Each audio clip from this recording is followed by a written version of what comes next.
Hello Taurus, welcome back to my channel. I am Mariana and I will do the vibes inside for you today.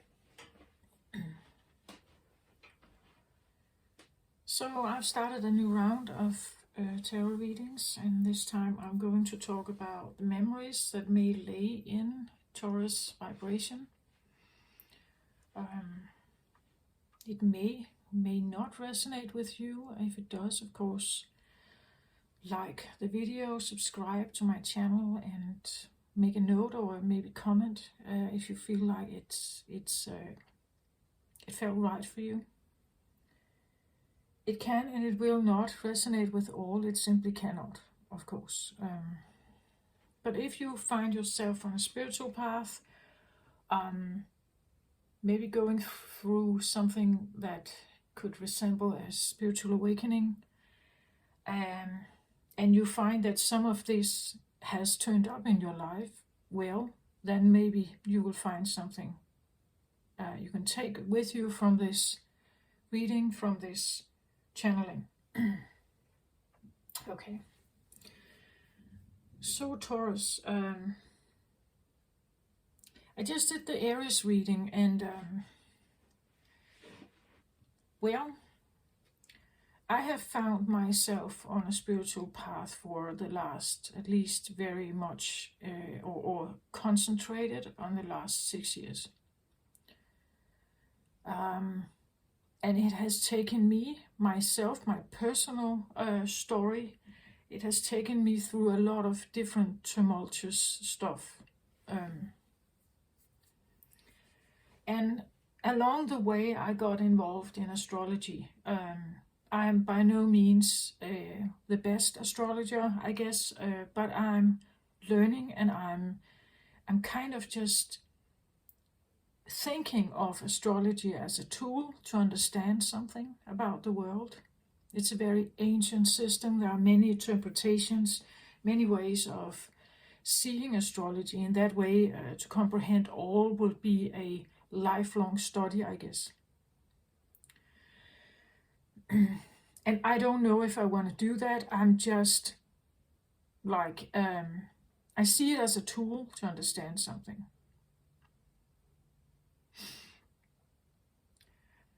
And my journey has taken me through a lot that has to do with the human behavior and why people do the way they do. Why are they acting the way they are? Even if they are really cruel or evil, or they have bad intentions, why is that?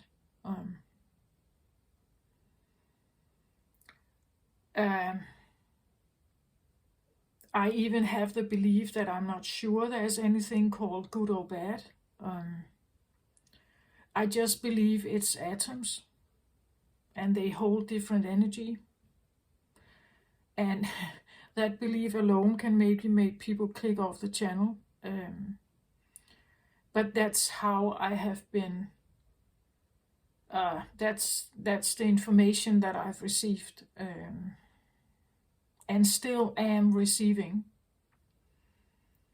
That to understand the human nature, to understand where we come from, we have to go back somehow. We have to go back to where we came from, how we were created, how was Earth created, and to understand what maybe Earth has been going through and how it has affected her as a planet, us as Earthlings, other life on Earth. I don't believe that it's only necessarily humans who hold zodiac memory and understanding. I believe animals, trees, all kinds of,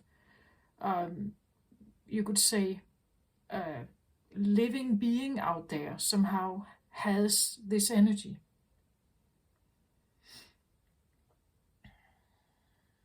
I just did Aries, and Aries is the beginning. So I was even talking about the Big Bang. I talked about how Earth was creating 13.8 billion years ago, I talked about the growing pain of suddenly becoming a human, and how that is difficult for an Aries. So in regards to the zodiac, Aries is regarded as the baby, as the very first life. This is where the cells start multiplying. This is where you're still in the womb. You're still growing in there, and adapting somehow to this idea of incarnating here on Earth again. So you are, from non-existence, you are suddenly existing, from being not being pregnant to being pregnant, for the woman. So suddenly something else is present that wasn't there before. And it is present because two came together, right? Two atoms, you could say, two people came together, two female and male DNA came together. Now something new is created, and that's the whole point of it, that if we are all atoms, we do this constantly. Every child is a product of, like, a coming together of two energies. Okay, so for Taurus, you are the second house, you are the second zodiac sign. The first earth sign, I believe Taurus is associated with the body very much. So for an Aries who gets born and comes from the womb where everything is present, everything is great there. There is warmth and food and toilet facilities. There is always very nice there. You don't lack anything. It's quite cozy, and you can do whatever you want in there. But then you get born, and this is where the Aries energy can become very frustrated. The Taurus energy, though, the Taurus energy appears a little while after the Aries energy is now born. You lay there. And in the beginning, the child doesn't know it has a body. Or that's at least what I believe. I don't think it knows that it has a body. But eventually, it suddenly becomes aware of it. You can study that. You can look at a little newborn child. The way they use the body is not conscious. The way the hands and the way the legs are positioned is not conscious. Eventually, the child suddenly realizes it has fingers. Eventually, it realizes it has toes. Eventually, it realizes that it can move the body. So for me, Taurus is very much about the body. It's a body sign. Earthly body sign. I see Taurus as, because it's an earth sign, I see it as orientated towards something that is grounded. It's this idea that, oh, I'm here. I believe that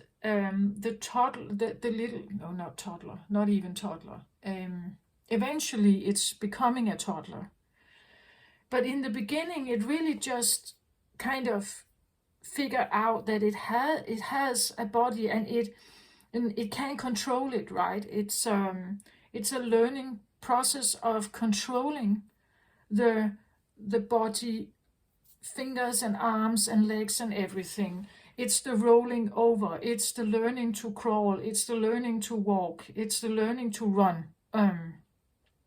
Eye-hand coordination. So for me, Taurus is also very much about how can I use the body.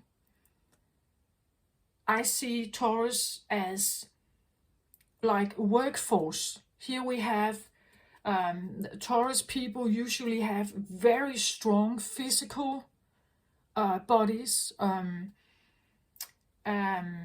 They can work a lot, like they can really do a lot of hard work, if not necessarily heavy, but they can go on for a while and make something, get it done somehow.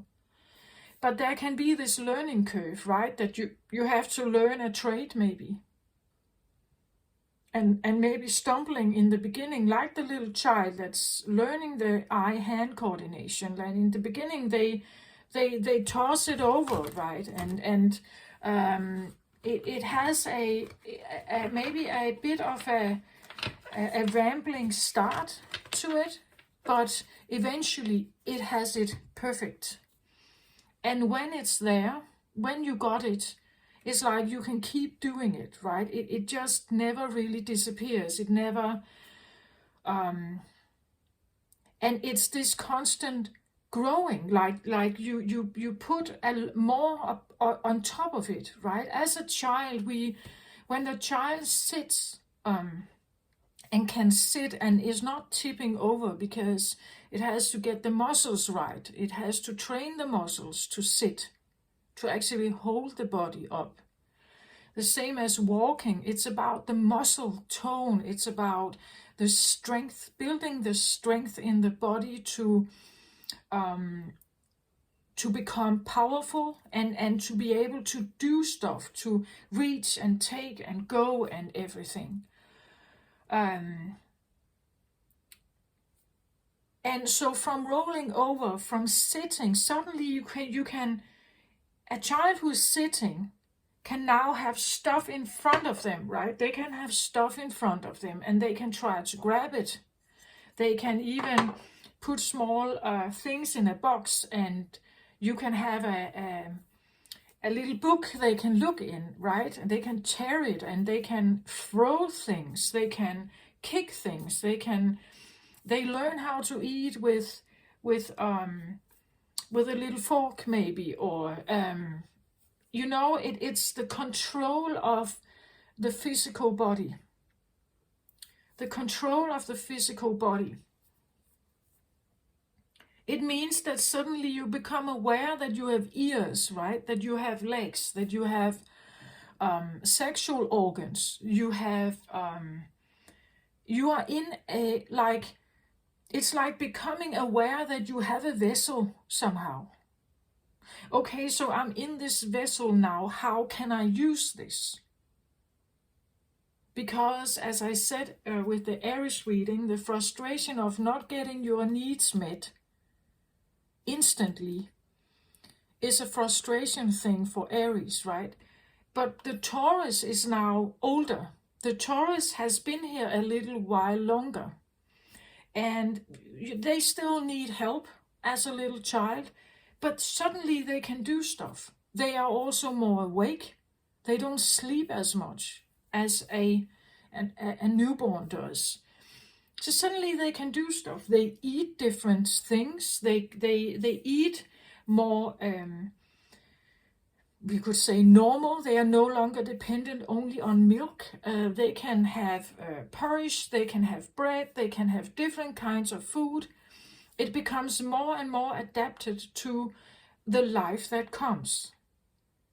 But it has very much to do with the body and what the body can do for me. How can I can see with my eyes, I can hear with my ears, I can talk with my mouth.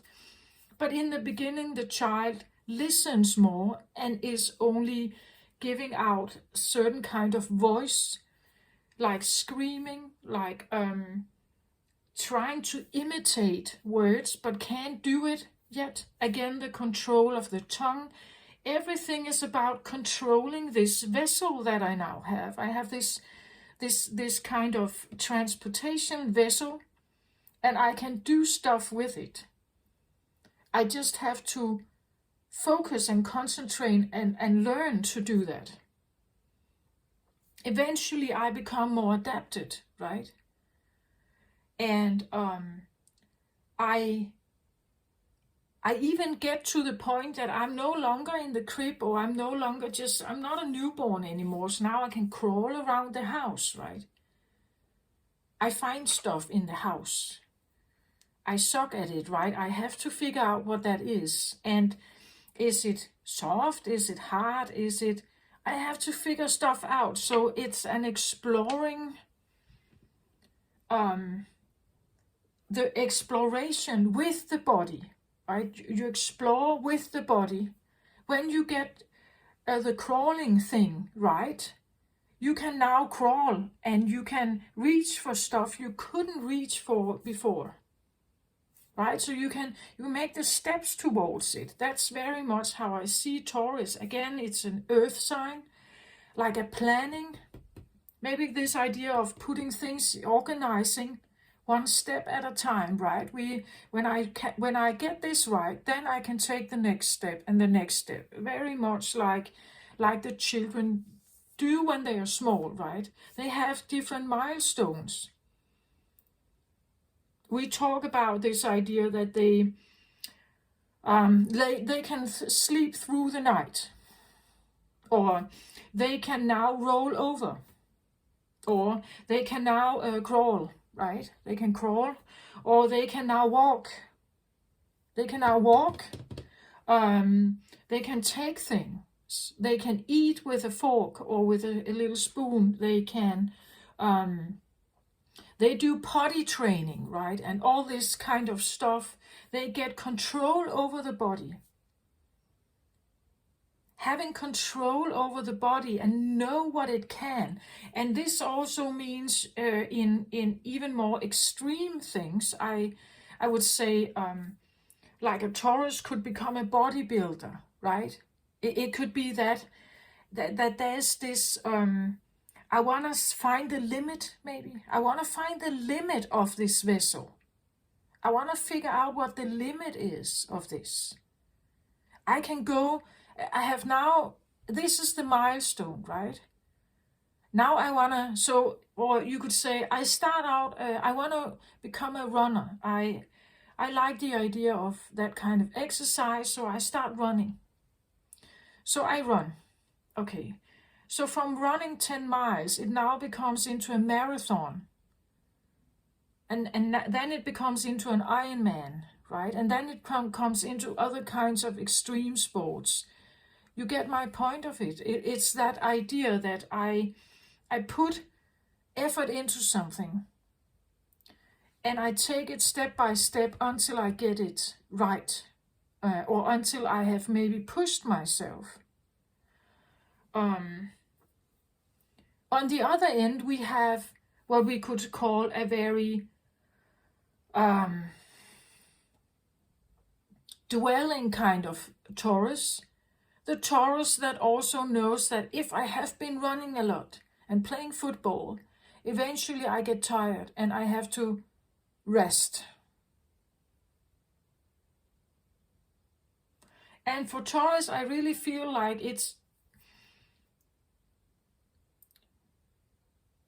there is a strong knowledge about the body. There is an awareness about the body. Maybe how it looks, maybe how you feed it. What do you eat, right? Maybe it's about what can somehow makes me feel better somehow. Because the body is it's a tool that I have to protect. I have to take care of it somehow. Maybe Taurus likes luxury things, it's said, right? Maybe in the sense that if it can make my life easier, I would like it. And if I have to invest in something, I can just as well invest in something that I really find pretty. Again, it's something about how can I maybe look right also? How can I present myself right? I have a certain body. I can dress it, right? I can dress it up. I can tone it. There could be something about appearance. I'm not saying always, but there could be. And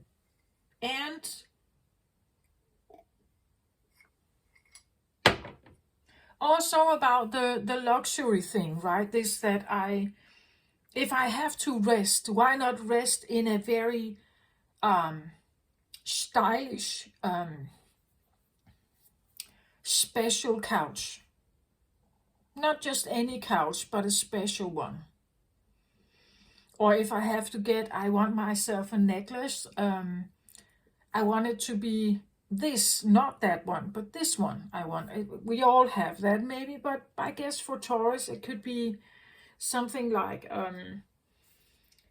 that this is prioritized. But again, it depends on what you have been experiencing. Because if you grew up in a family where there were not much money, or if you grew up with the knowledge or the understanding that it's only through hard work you can get the luxury, or even if you have worked hard and earned the money, maybe you still decide not to use it on the luxury vacation, right? Maybe you choose to save the money instead, because you come from a place where there was not much money, and therefore risking everything by buying expensive jewelry maybe is not, it's simply not in your, like, it's not a choice really, because you have been conditioned into believing something else. That you should save your money for bad times or something like that, right? But the point is that, again, what kind of memory are you holding here, Taurus, right?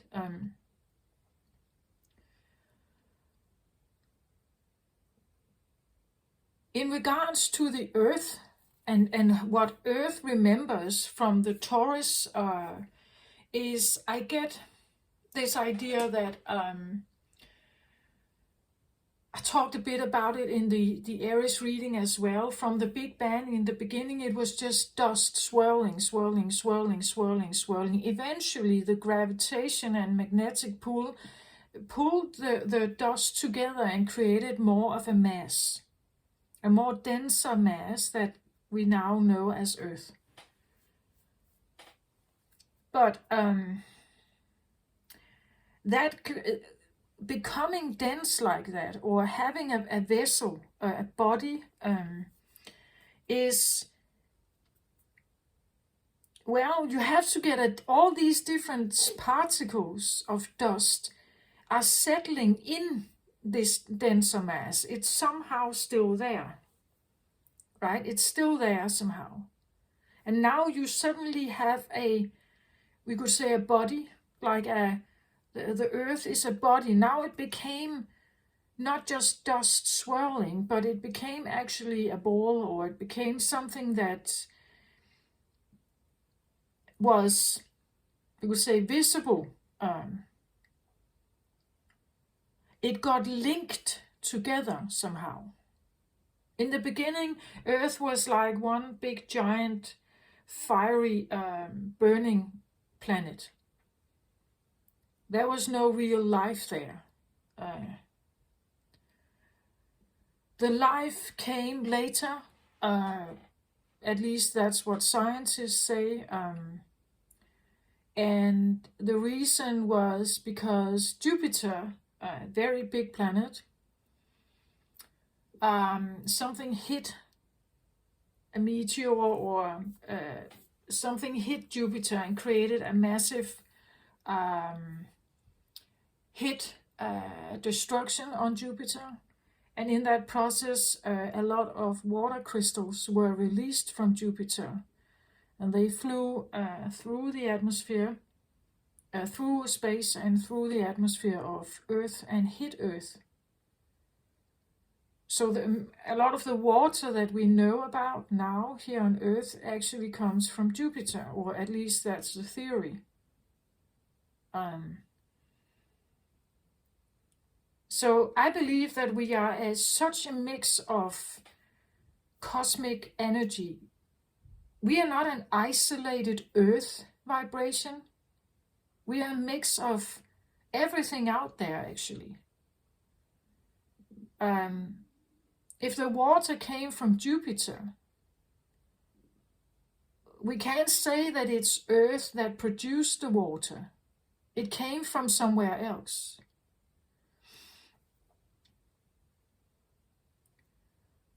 The point is that life was created after a while.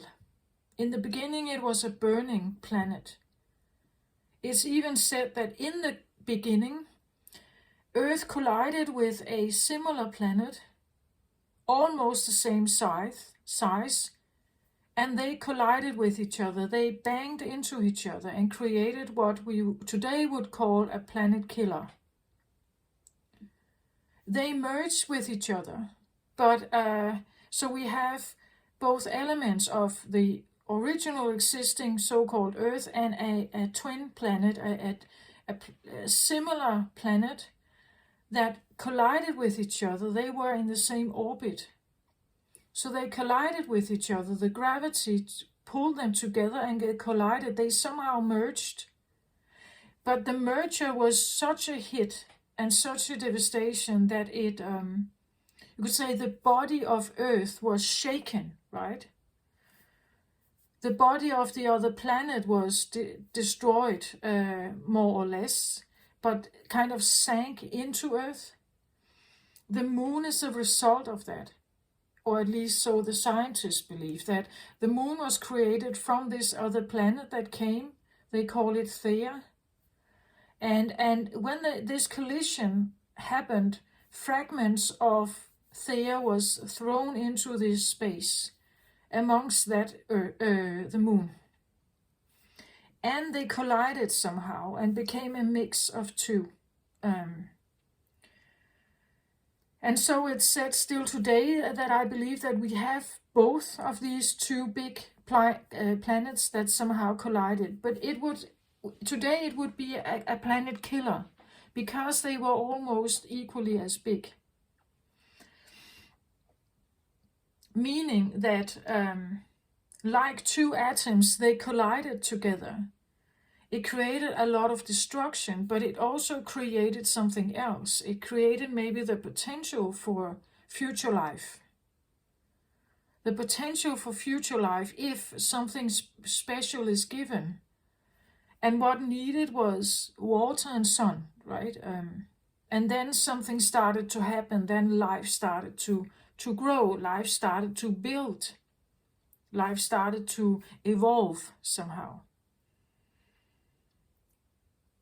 But the point is that maybe in the beginning, a child can't control what's happening. Something is out of control. They can't control their hands. They even slap themselves in the face because they can't control it in the beginning. Eventually they learn. They become better. They become focused. But it needs a focus. So what is this? The Taurus energy, and in regards to Earth, I believe, is this idea that maybe there is a need, like a hit needed. But when you start running, you fall, right? When you start climbing a stair, you can fall down. You can hurt your hand. You can every time you touch something, you don't know that this is hot, right? But eventually the child learns that, oh, this is hurting me, right? Every time a child falls over, every time it touches something, whether it's hard or soft, or it you know what a child looks like when it tastes a lemon, right? It makes this expression, and that's what I feel like Taurus represents for Earth. It represents some hits, something that comes in and kind of gives you a little bit of a knock. Not supposed to knock you over, but it gives you some knocks. And for some of you, you will hold small knocks, and some will hold big ones, as I said, like a planet killer, right? Depending on where your zodiac, where your Taurus sun is in your zodiac. Is it the first degrees, or is it the last degrees, perhaps? Or is it a moon? Is it a Mercury? Is it a Venus or a Mars sign? Right? So to take the personal planets, right? But that's what I feel like. It's about the hits that we get when we start walking and we're running and so on. We will fall over. Eventually we fall over. It's like that's again a growing pain of the child. And even, I want to say, maybe of Earth. I believe that the memories that we hold to help Earth rise or ascend into the fifth dimension means that we have to get rid of some of the memories, especially the traumatic ones. That's why I make these readings. I make them because we get aware of something that we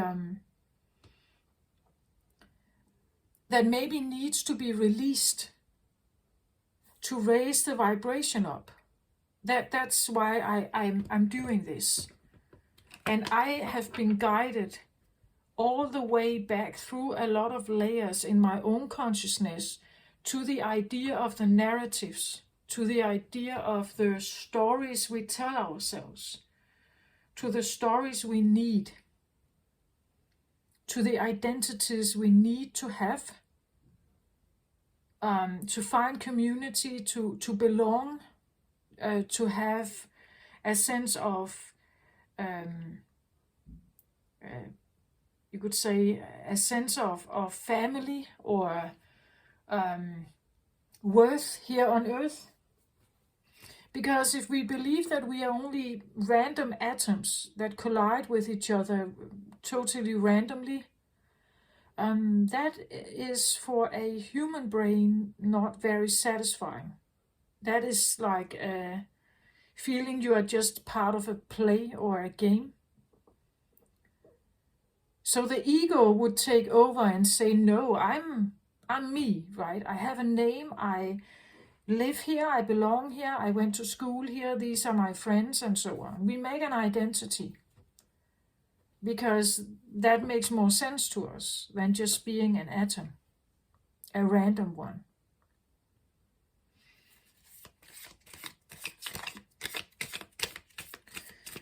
So I'm just allowing myself with you to have this idea, but what if we are really atoms? And you, Taurus, you carry some of the atoms that created a lot, that you could say is that you are the toddler, right? You're the one that falls over and gets the hits. You get some of these hits, but you rise again and you keep moving. And then you get a hit again, and then you rise again, and then you keep moving. You have that. You also have a very strong, solid body. I believe for Taurus, the only way a Taurus body can break down is through an emotional wound. An emotional wound can create a physical psychosomatic experience. But if you have no emotional wound, not a big one, you will be very physically strong, I believe. But on the other hand, if you do have emotional trauma, you could also experience some kind of hit to the spine, perhaps. Right? Hit to the spine.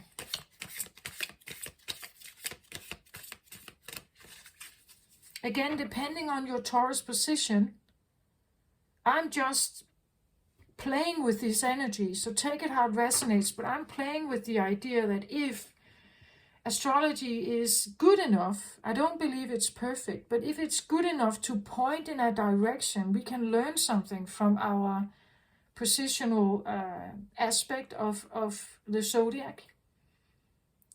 It points to something, like it wants to put your attention on something, right? So if you are what we say we are a Taurus sun, well, that it points to something, as does the moon sign, as does the Mercury, as does the Venus, and so it points to something. Okay, have a look at this, right? That's what it says.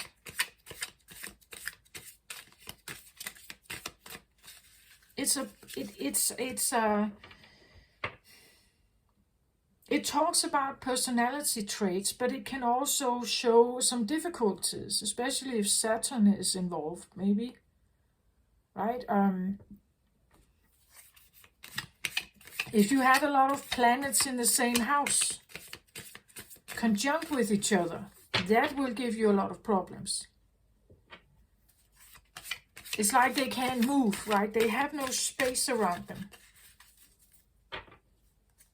Or for Taurus, for instance, having a lot of planets in the same house would be like, I'm locked in a box and I can't move my body.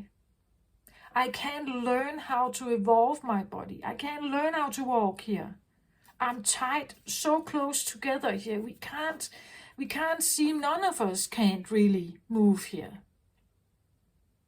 That would be terrible for a Taurus, right? Because Taurus is about the body that it has to be able to kind of touch and grasp and to run and have the space.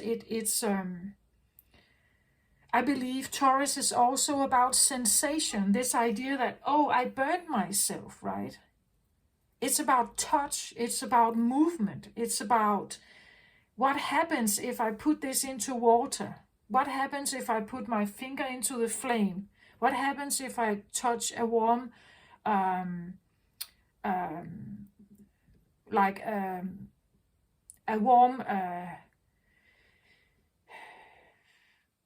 lukewarm water? What kind of water is nice to bathe in? What if I touch the cooking stove, right? Right after mommy just removed a pan. What happens then? What if I tip over and I fall down the stairs or something? Right? It's a mastery through a lot of trials, you would say. A mastery through a lot of maybe failure, attempts and failure, and then mastery from the attempts. Therefore, Taurus also somehow knows that one failure is not the same as it can't be done. It can be done, but maybe I need to just make a plan for it. Consider some stuff here. Consider what I have learned. I've learned so much when I am 2 years old. I learn constantly, right? Everything I touch, everything I even go as far as with my eyes. I'm now attempting to read body language. I read the smiles of people. I read if they are angry. I read the tone in their voice. I use my ears, right? The body is a constant antenna for something. That's what I feel like Taurus is in this learning environment, right? Some children get into kindergarten or like maybe an early nursery facility somehow, right? If they are very small and if that's what is needed. There are other children there. Suddenly they are not alone with their parents, and maybe they are with other children. They have to adapt to the idea that there are others there. Someone takes this one and I want it, right? But I can't just go over and take it. Then I would knock them right in the face. And then this other child is going to cry. And then a caretaker, some kind of person who works there, will come and help you figure this out and say maybe you shouldn't knock them in the head with this spoon, right? You have to wait when they no longer play with this. You can play with it, right? But this is this idea of waiting and postponing your immediate needs for satisfaction, and that sometimes we can't just take what we want. If you go in a store, you have to pay for it, right? So a child in that age learns a lot. There's a lot going on there. Taurus people probably are also very, they could be very, like, there's always some kind of activity, like involved in some kind of activity somehow. That would resemble this whole idea of when they are about this 3 years old, 2-year-old, right? That there's constantly something happening. And they can get attracted to stuff, right? In the beginning, it's the warmth of the mother, it's the food, it's the shelter, it's a new napkin, right? It's the ability to have your nap when you need it. When you become older, now this shiny new thing suddenly looks very tempting, right? So now I'm attracted to this one, right? So shiny new things and colors. You discover color, right? Where a newborn can only, if I remember correctly, they can see black and white and red, I believe. But otherwise they can't see other colors. So for a toddler, this is also a color, right? We have a lot of songs that train vocabulary and words and understandings of near and far, and there's a lot going on for a toddler. A lot going on. They are really working hard to adapt to the vessel they have and to the environment. Where a baby is very concerned about their own needs and primarily thinks about themselves, a toddler is now in communication and is adapting to the idea of everything around them here. That's what I feel like is also the fact, right? That Earth, I believe, at some point really got to realize there is something else out here that I have to become aware of.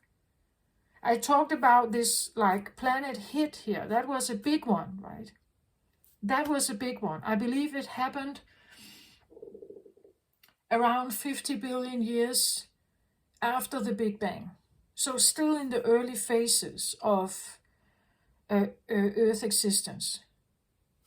Not entirely in the beginning, but it happened after a period of time. So there's this, like, the feeling of being hit, but still overcoming it. Earth was still persisting. It still persisted. It was just now different. And it got a huge hit. Something that could throw the evolution back, right? But the point is that now the child is no longer just with the mother and the father, perhaps, or siblings in the home. In the home now, it's exposed to something else. It suddenly becomes aware that there are stuff out here, and I am communicating with it. I can reach for it. I can crawl towards it and take it. Sometimes I burn myself. Sometimes I hit myself. Sometimes it's painful. Sometimes it's nice. Ice cream is maybe not cold, but nice, right? But I'm adapting to whatever is here. Something that is My body is, I need to control that. And then what's here somehow? Becoming aware of the surroundings. Becoming aware that there's something outside of myself that can impact me. I can be impacted by it, and it can impact me. I can also impact it. If I shout, if I scream, I have a reaction. I will have some kind of reaction.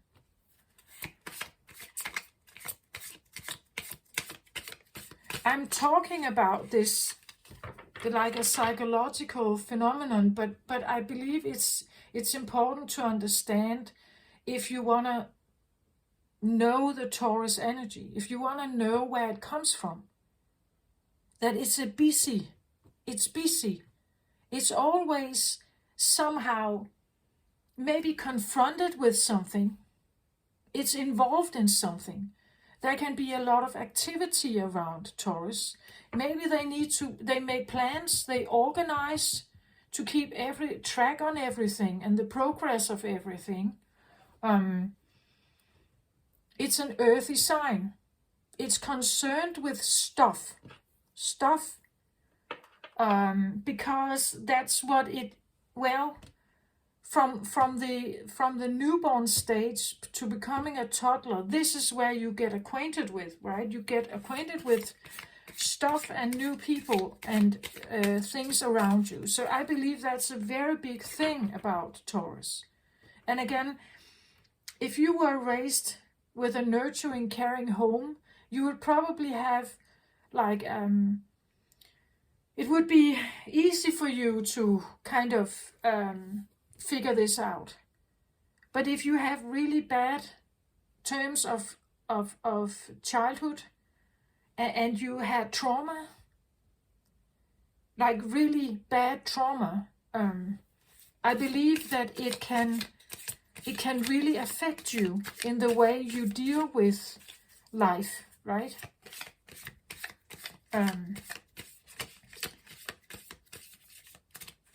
And I want to have some cards, I feel like now, because again, who am I talking to here? In this reading, I talk about Taurus memories, and I ask, who are you? And well, if I'm here in the attempt of understanding what could lower the vibration here on Earth, I guess that the cards will tell us something about what that could be, right? What that could be. I don't have Taurus strong in my chart, no personal planets. So let's see what comes out here.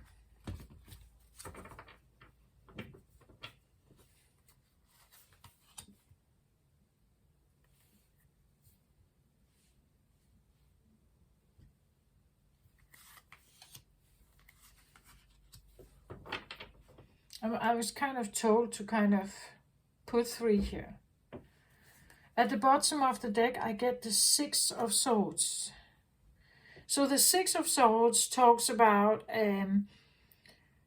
finding calmer waters, leaving something behind that was maybe tumultuous, and looking for something that is calmer, clearer, easier, maybe more abundant.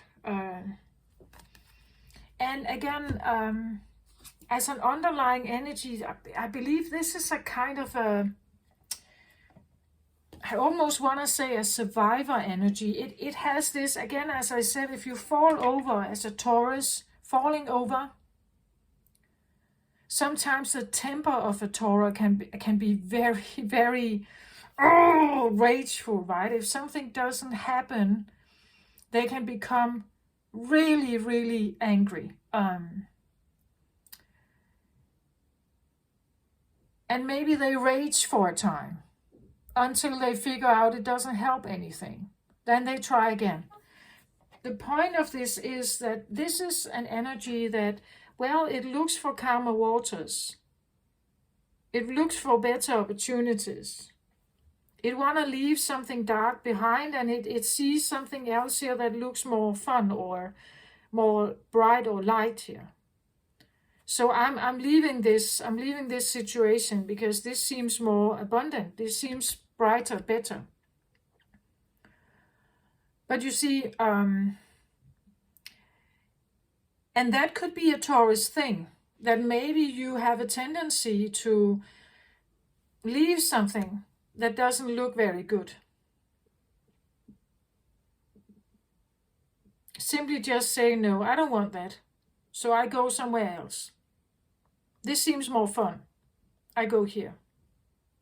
Or at least it seems calmer. Or maybe I can learn something. It is a Swords energy. So it's about the perception and thought patterns and belief systems. It's about maybe what you believe in. That if something becomes a nuisance, you leave it. If you don't like it over here, you leave. If there's nothing much invested here, you can leave, right? You can just walk away from it. But what if the situation over here has to do with some kind of responsibility if you have children, for instance?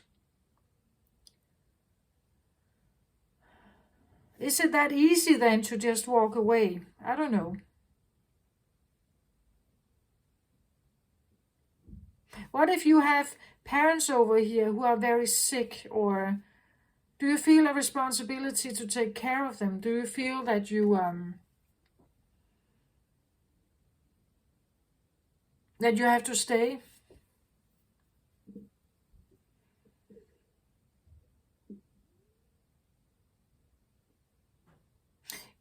Even if there is such a responsibility, and even if you have been staying, I believe that the Taurus secretly, deep inside, they want to leave. Taurus is ruled by Venus, which is a feminine, motherly sign, right? I believe Taurus can be very committed to family also. But also having a longing for, like, wanting the good times somehow, right? Wanting to pursue something that is good, even if you take your family with you. Pursue something that is better. In this, I also see, you could say, I see the element of trying again, right? I just fell over, but I know there is a goal out here. I attempt to reach something. So even if I fall over, I'm on this process towards mastery here. Because the child is not just crawling and walking by accident. It's witnessing siblings or their parents walk, right? They have a role model. They have something they imitate, right? It's an imitation of something they can see. So they're imitating something they are seeing here, right? They're trying to get to an end goal, whatever. If the end goal is, or the goal is to walk, it doesn't matter if they're falling, right? They are still attempting to get to it somehow.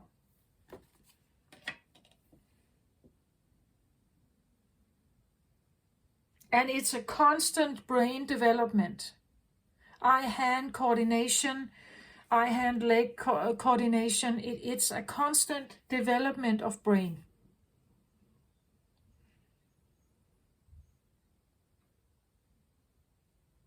It's really not, usually not, something that stops.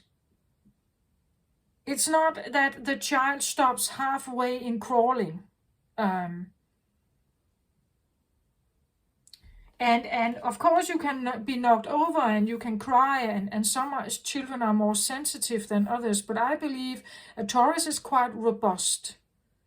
They will try to get up again and get going, where other more sensitive signs, they could maybe stop and become frightened that they can't master this, right? But a Taurus would get up and try again. Again, as I said, physically, they usually have a quite strong body.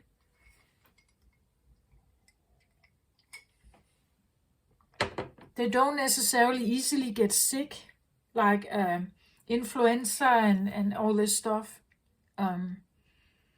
Again, I believe that if they do, there is an emotional wound to it underneath everything. Okay, so I have 9 of Wands here. I have 10 of Wands. And then I have Ace of Swords. Yeah, this is actually exactly how I see Taurus energy here. 9 of Wands for me is this. We see he has been carrying these wands here, 9 of them. It's a bit much for him.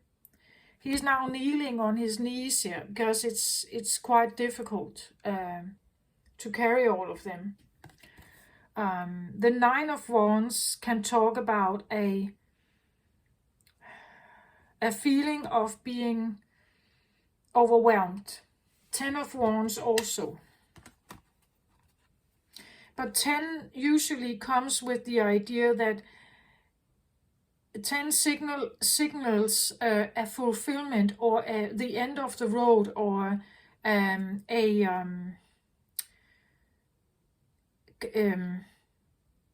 getting to the goal, you could say.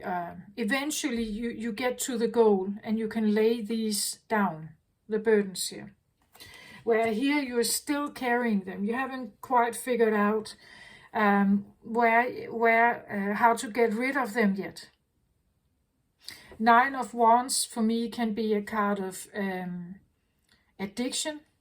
It can be a card of like carrying too much of a burden, being worried, overwhelmed.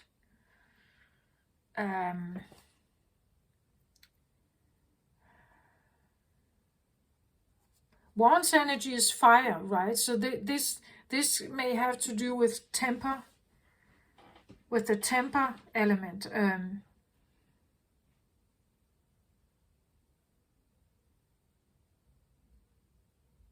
But you see, the point of this is that I try something. I tried very hard. It's very difficult for me. I'm trying to overcome this, figure this out. And eventually I come to it. I actually manage to do it. I succeed here. And there I get a new epiphany, or I suddenly have a realization, right? I get to a new start. Because if this is about, let's say, this is about crawling and wanting to walk, right? You are trying to attempt to do that. As I said, it's a very busy time for a toddler. They are constantly working, constantly. The antennas are everywhere. They try to figure everything out. And a child in this age, like, they have milestones constantly.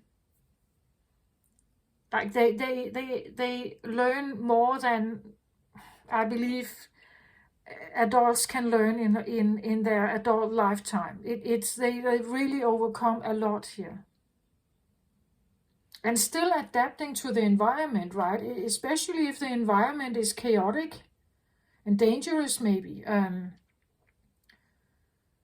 Usually children still somehow grow, right?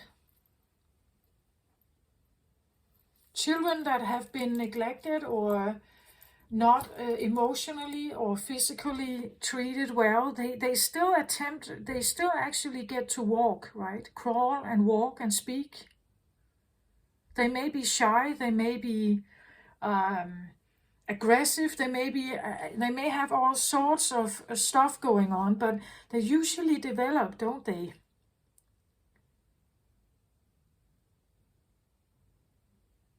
Unless, of course, physically harmed or abused maybe, or even handicapped somehow. But otherwise, they actually still develop, right? They still somehow get the hand-eye coordination. They still learn how to speak. They still adapt somehow. But here it looks like it could have been a struggle. So learning maybe how to walk, but maybe with a difficult environment. Again, the fire element, as I said, in the beginning, Earth was a burning planet. There was no water there to cool it down. It was a burning planet. And so was Theia, the other twin planet. They were burning planets. So look at this. How do you evolve and grow in such an environment? A lot is going on here. Maybe a bit hostile environment here. Wands energy can talk about will, right? It can talk about what you want to do, right? Attempting to do something, and the will that drives you here needs to be strong. Aries has that energy as well. That's why the babies keep screaming, right, for help. They insist on it. They keep doing that unless they are left for a very, very long time. They keep calling, right? They persist, like their voice and their will is strong to exist, to live.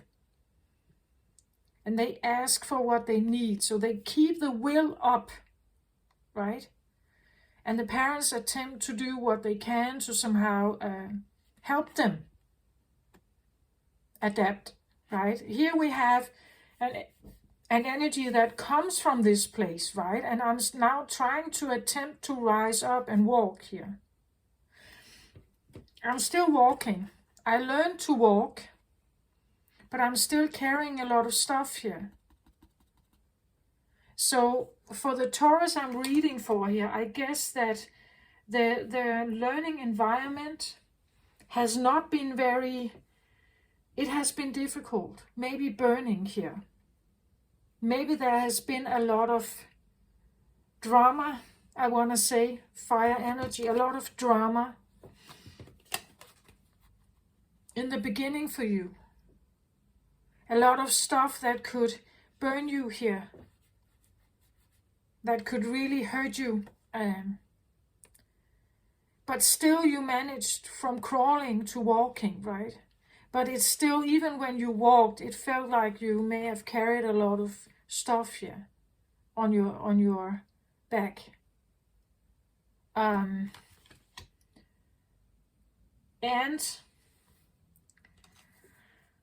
Ace of Swords is a new beginning of perception and epiphany, something you learned, a lesson you overcome, maybe something you figured out.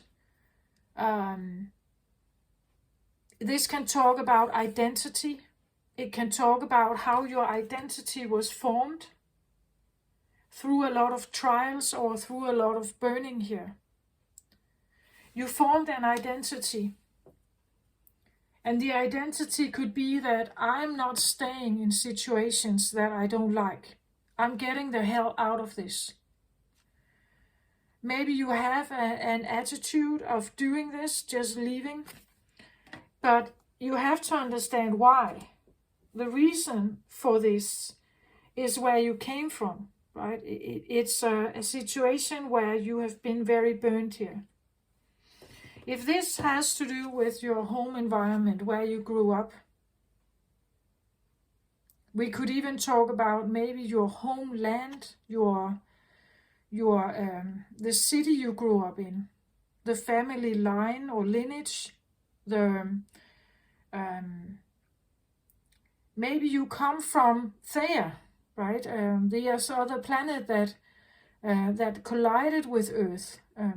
What if you have ancestry that goes back, or DNA that goes back from this? Right? I don't know. I'm just saying that if you resonate with this somehow, that you felt like you have always been struggling against something here, against something very hurtful, carrying something on your shoulders here,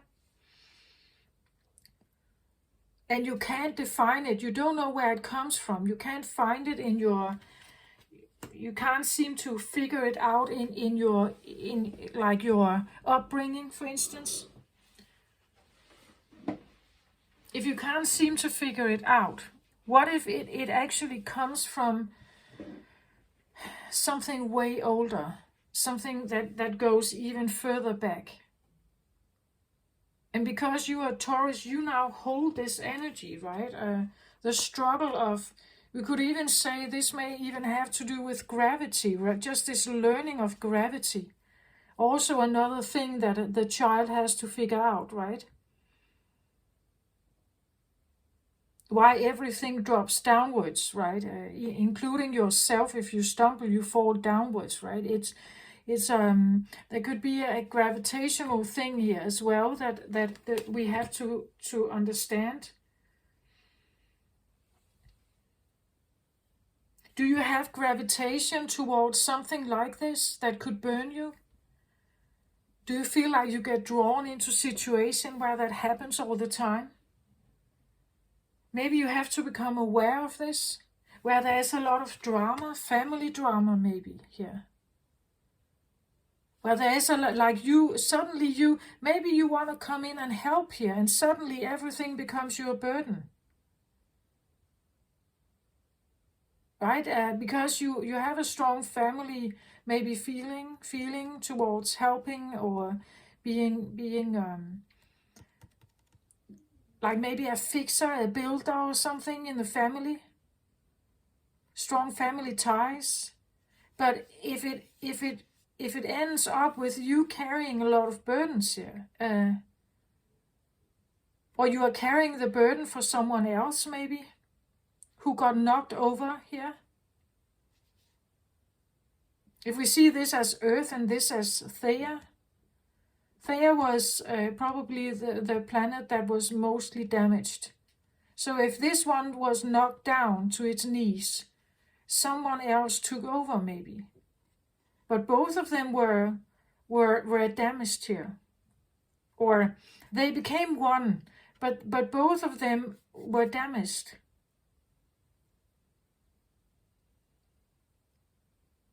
It could be a sibling, right?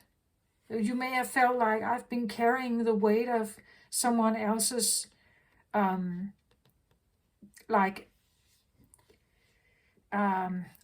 maybe. If someone is wounded here, they may have a feeling of giving up. I can't succeed in walking, right? I can't succeed in this job. I can't succeed in this world somehow. I'm constantly knocked over here. And for a Taurus, I would say a well-developed Taurus would get up again. But for someone who has been maybe like really feeling a hit in the world, it could be very difficult. Even if they get up, they feel like they carry a lot of burdens here. The 10, though, does indicate that at some point you figure this out. At some point you figure out that you have maybe been carrying the load of the entire herd here. That you've been carrying some kind of, whatever this is. Fire can be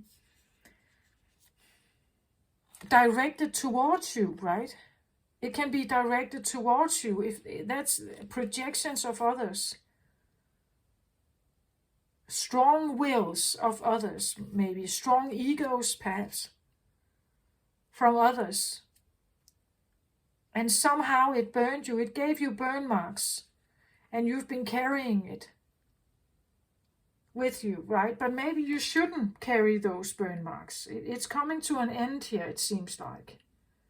Or at least you figure it out, right? That I don't want to be here anymore. Now you let your mind speak, right? And now you're letting your consciousness, you learned something here.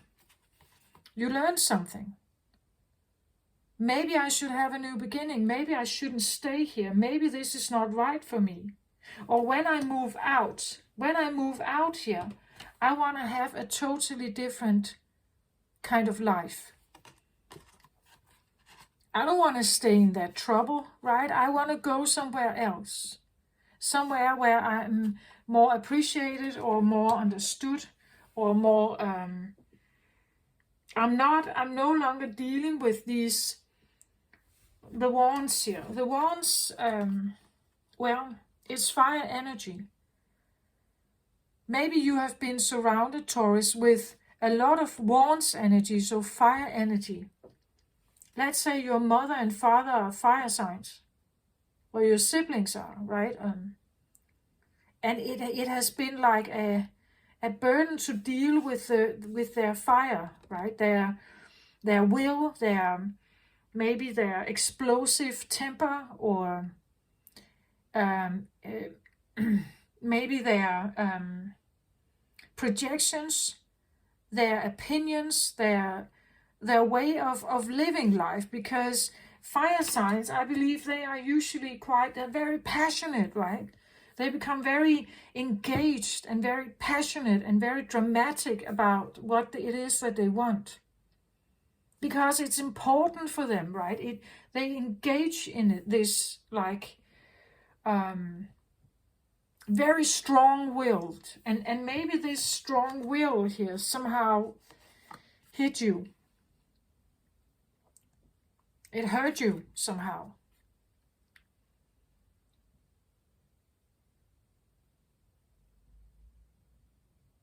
It could even be something, as I said, like Taurus can have a strong temper as well. But at least in my opinion, it takes a while. My brother and my father are Taurus people, and they're very different Taurus people. But what I know is that they don't necessarily become very angry. It takes a bit, right? It must be something that really hits a point, a weak spot. Otherwise, they are not like getting out of this more grounded like position.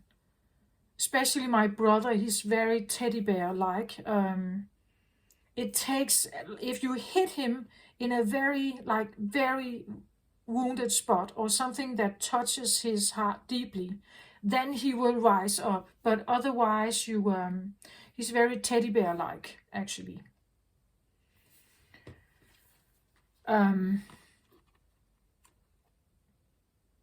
But please comment if you feel like I'm off somehow, right?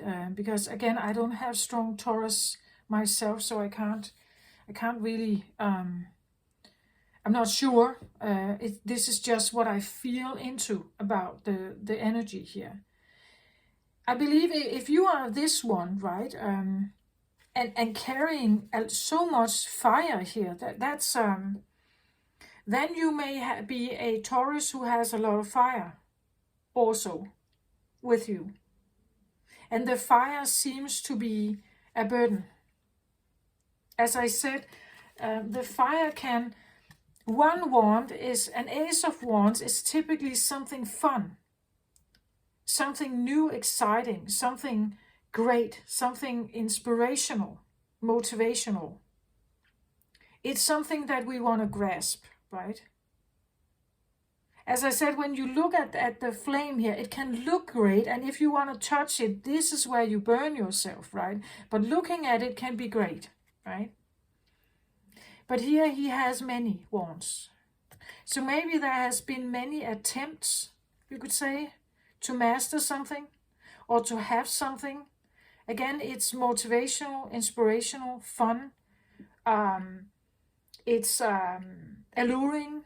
Maybe it's sexual. Maybe it's sensual. Passionate, very passionate. One want here, right? Very passionate.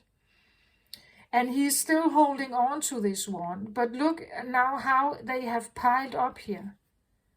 This is why I sometimes call it an addiction. You start out with something. You take the first smoke and it's kind of fun and you are young and maybe you haven't thought much about it, but now you have years of maybe like smoking, right? You hold on to it because it was a thrill, but now it has become more of a burden, right? It's no longer the same as it was when you had only one. It could be several attempts to succeed in something. And maybe you have succeeded in some kind of line of work maybe here, but you have been carrying all these failures or all these attempts. Like it could be the feeling that it wears you out. Every time you try to attempt something, it wears you out. Right? Because you have this memory, right? You have the memory of all these attempts where you didn't succeed. All the attempts that started out as a good idea, but now, or maybe you have many good ideas, but you never get to finish them, right? It's like I stop halfway. And even if I try to move on, I still have all this stuff going on, but I never seem to really get to the end goal. This could be this idea where you drop all of this, you drop all the attempts you made in the past that didn't work out, that just hurt you somehow. You drop them. Like you simply just lay them down. You're not accepting it anymore, right? Not accepting, perhaps, not accepting that you could fail, not accepting others' projections upon you, not accepting others, you could say, passionate ideas, even your own passionate ideas. If you never get to seem to get them into reality or never make them tangible somehow, it's simply this idea, I just flip them down. I flip them down. I don't want to carry them anymore. The 10 signifies that you're getting to that point, that you're saying goodbye to this. You're no longer wanting to carry any of this anymore. Something that literally could like make you bow here or make you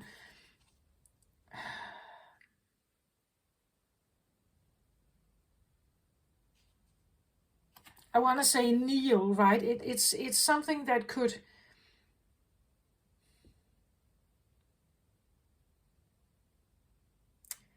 I hear keep you down also. Keep you down.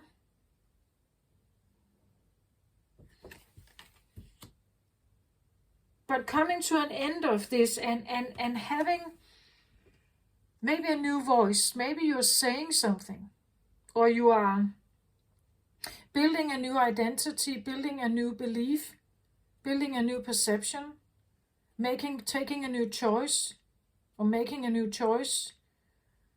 This has to do with air. So now it's your mind is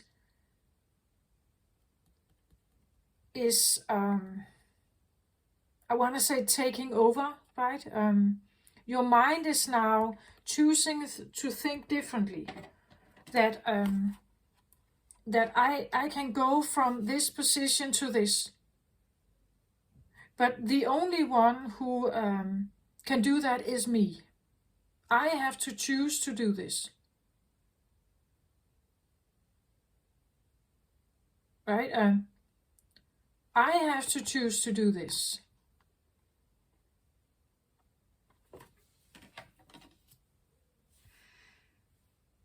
Or at least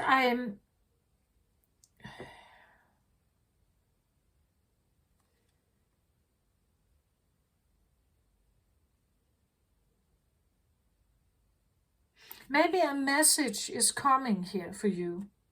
I was suddenly drawn to the white dove here in the background. And it kind of just looks at me like, hey, here I am, or hey, have you considered this, or hey, I'm right here, right? There could be a message coming, or as I said, many attempts of overcoming something eventually comes into that if you understand, Taurus, that you don't have to carry this. Maybe the burdens of the tribe somehow. You don't have to carry the burdens of the tribe. And everything we have experienced in our life has created some kind of identity within us. But you can cleanse it. You can change it.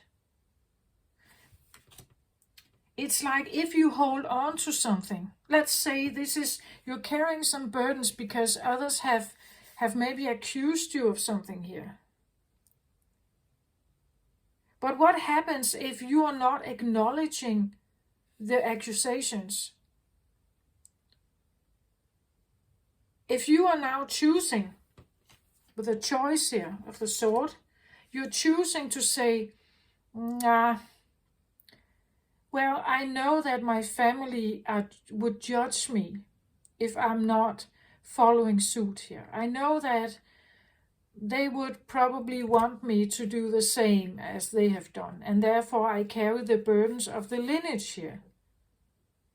But what if I'm saying no to that?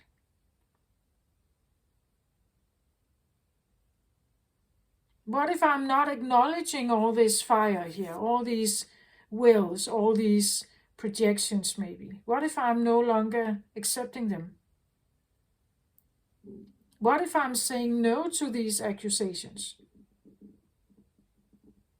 What if I'm saying they are old-fashioned? I want to be able to walk straight up here and be proud of myself. I don't want to be like living under some kind of judgment or something here. What if I just flip them over and just like walk straight here? What if I say, okay, I'm leaving. I'm not acknowledging the judgment. I'm not acknowledging whatever burden this is. Whether it's from other people or from yourself, I'm not acknowledging them anymore. They have been part of my existence. They have been part of my life. But what if I say no to them? What if I choose? You do have a choice here. What if I choose to not do this anymore? They can look at me in whatever way they want. They can even gossip about me. They can gaslight me. They can speak to all my friends. They can say anything on social media or whatever. What if I'm choosing to simply walk away here from this? This takes a bit of a power, I want to say, especially if you have been so burdened by it for a long time here. It takes a certain willpower to do that, a certain persistence, and also the belief that there will be something better for me out here. There will be a better life out there for me. A new life where I can start from scratch, right? I can choose a new name. I can have a new identity. I can, if I go to a new city or a new country, I can have a new beginning. A beginning that where I'm the creator of it, right? I can create the new beginning. What if I tell myself a new story? What if I tell myself that I had a good childhood? Or what if I do that? What if I start doing that and at the same time I'm preparing to leave here?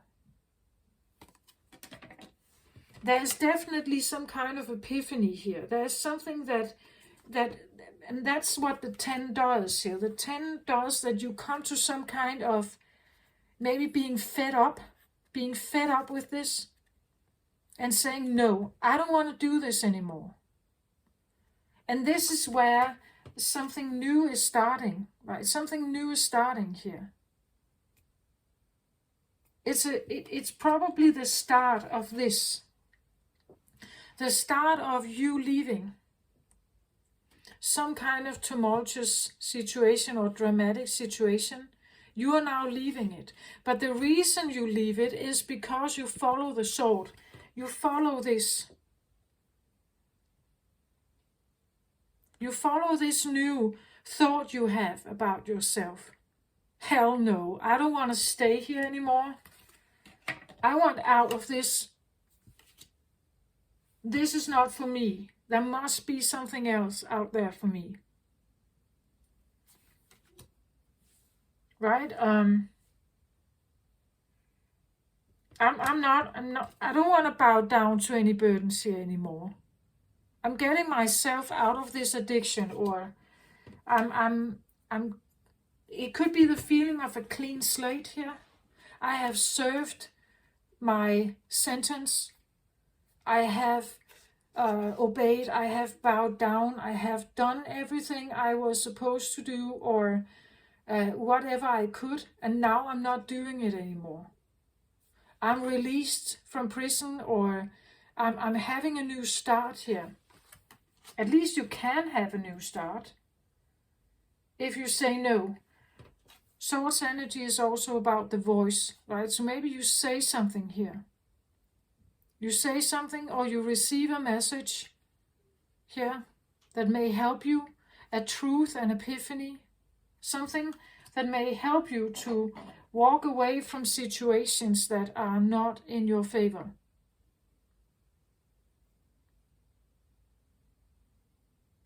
Maybe they're not healthy. Maybe they are they're putting you down, holding you back. Again, good or bad, right? Good or bad. And the human is usually always on the lookout for the good. We're always looking for the good here. Whatever that may be for you.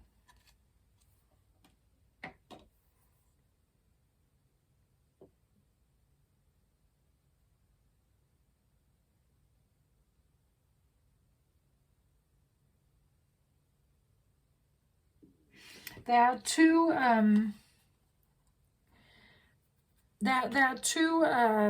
new moons here that kind of show up, and I was kind of wondering, well, you could be dealing with Taurus fire signs and air signs if this is not you somehow.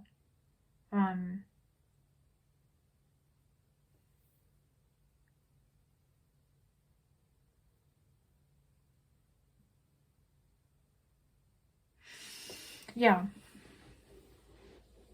So what I have here is definitely not a Taurus that comes from a place of peace and harmony. These cards indicate like big drama and trouble, I want to say. This is not, this has been quite a burden to carry, whatever this is. Maybe it was fun once. or passionate ones, but it is not now. Now it has become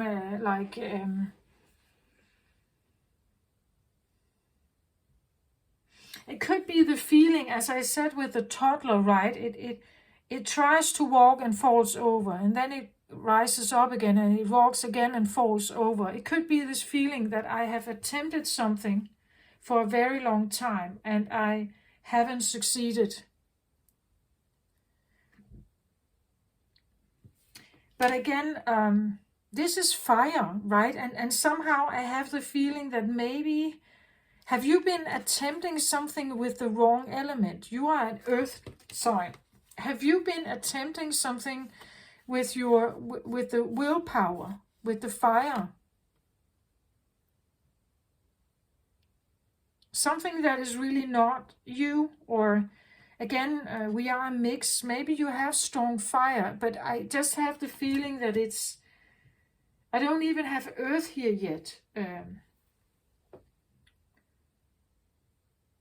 So I have a Taurus energy involved in something that has to do with fire and air.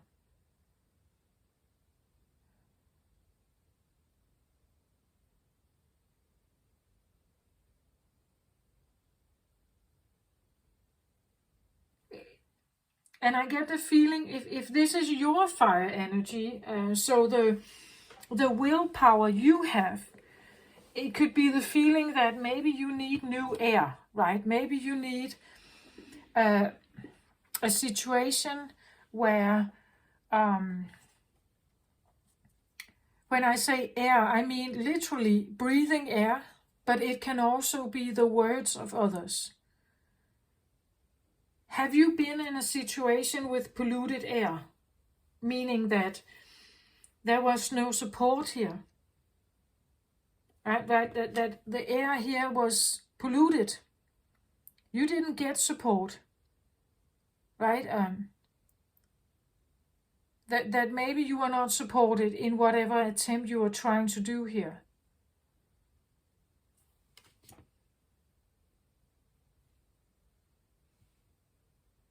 And you're kind of sick of it, right? You're really tired of this. And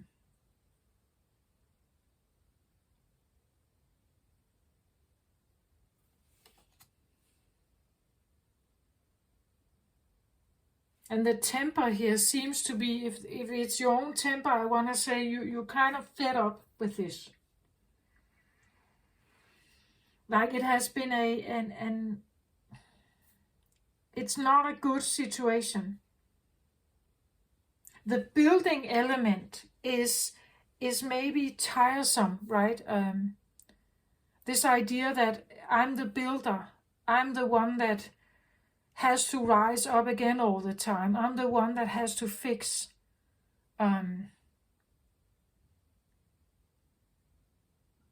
If I'm not doing anything, nothing gets done. Nothing. We don't have food on the table. We don't have the money to pay the bills, maybe, right? But it's also this that I can't quit, right? That's what the toddler doesn't do normally, right? The toddler is not quitting. The toddler simply cannot quit, right? It has to keep going until it learns how to walk, until it learns how to master cutlery, right? Until it learns how to ride a bike and to speak and everything. It has to go through a lot of trial, I want to say here. And every time you succeed in something, you have like you could say the success, or you have the epiphany, or you have, oh, now I got it right. Now I figured this out, right?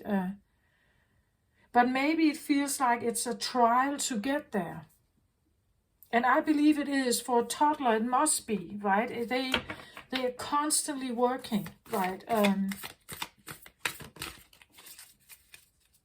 And to just grasp the idea of what they have to learn, like that's really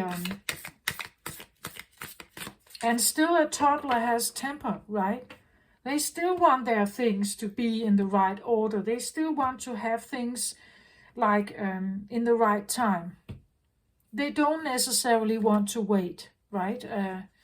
They still need a lot of guidance and hugs and bandage over the wounded knee and everything, right? They still need to be a holding hand and helping them to sleep and whatever. It's a very active, forward-moving energy, but at the same time, it also needs safety. It still needs to be guided. It still needs to be helped from time to time. And they are learning so much. And every time they succeed in something, it's like, now I got this, right? I got this now.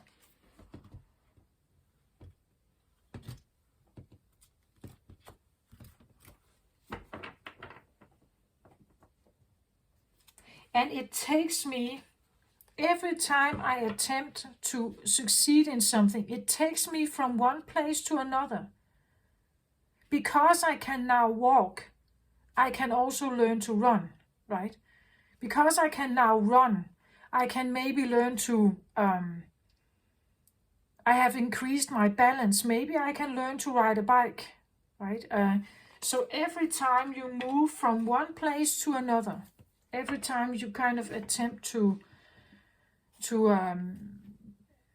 you overcome something, it's like every time you master something, a new door is opening, right?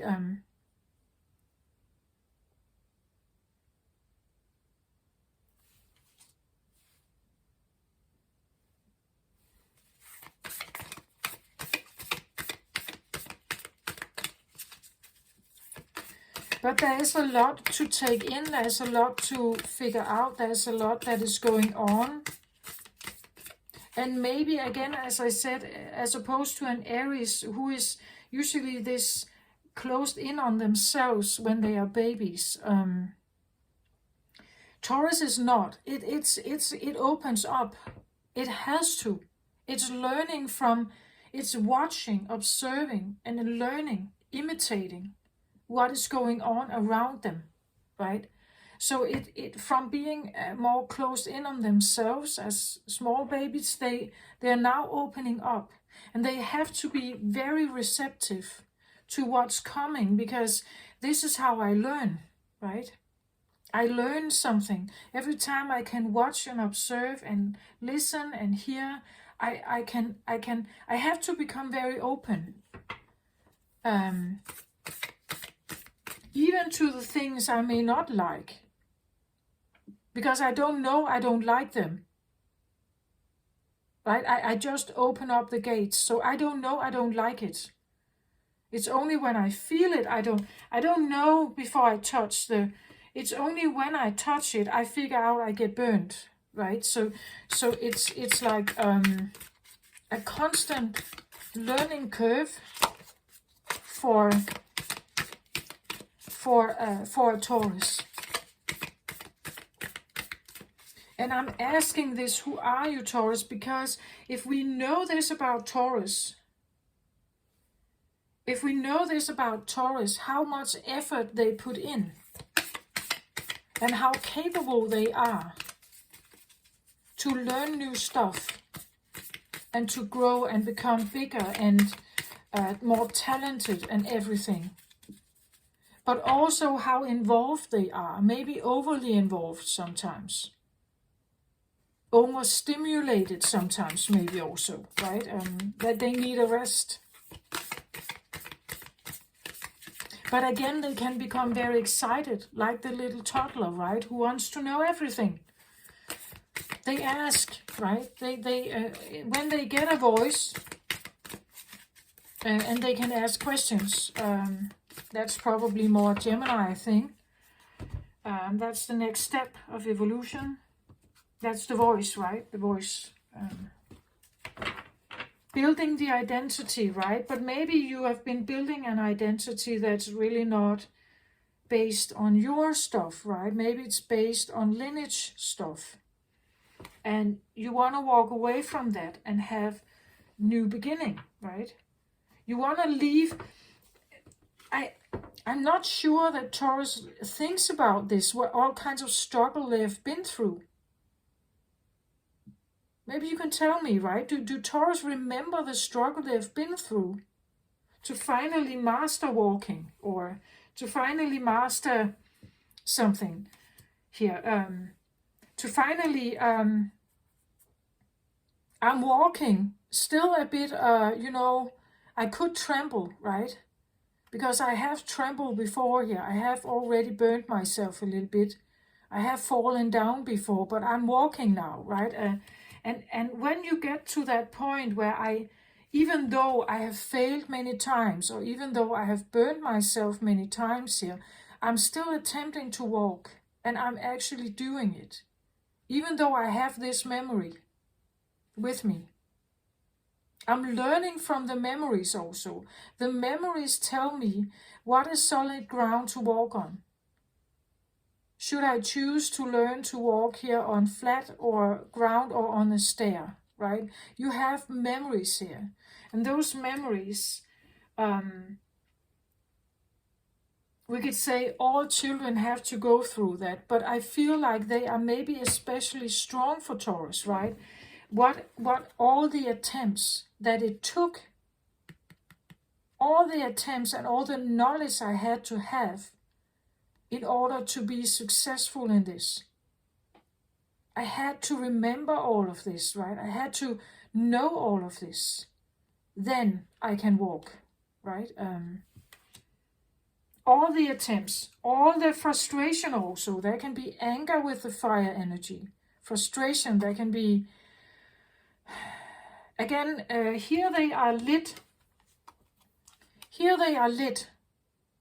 If you can see that, there is a little fire here in them. They are lit here. Here they are not. It's like the fire has gone out, right? Either it has become too much of a burden, you're almost exhausted, and then you are succeeding here. Almost when you have no hope left. You may actually succeed, or even if you are not burning, that your temper is not burning, that you somehow figure out not to be too overly focused on the result. This is where you may actually succeed in walking, right? Or whatever this may be. This is maybe where you have a new knowledge again that, oh, my fire energy here can actually be a problem. If I become too stubborn or too aggressive, I'm not going to succeed. So I have to temper myself, right? This is then where I may have acknowledgement. This is maybe where I learn my lesson that tempering myself is helping me to focus and make a plan, maybe, and then I can succeed in something new. But it's a learning curve for Taurus, right?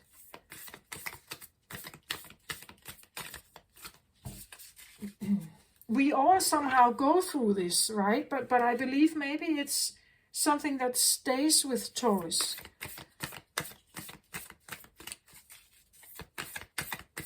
That in order for something to become a success for me, I need to temper myself and not give up, and I have to become organized and keep my temper under control here. And maybe that's why Taurus makes plans, right? Step by step. They make sure if this building project requires a certain element of money, I can't just go out there and go crazy buying materials. Maybe I need a plan first, right? My passion for it can only take me as far. Maybe I need to kind of just take this more slow and focus. Remember the experience or the memories that I have from earlier attempts, but now I'm doing it a bit differently. And then I will have the new beginning, I will have the success, I will have the epiphany, I will have now the prescription, the remedy for getting from one place to another. And that can be strong in Taurus, right? Because it's a constant thing that goes on for a toddler.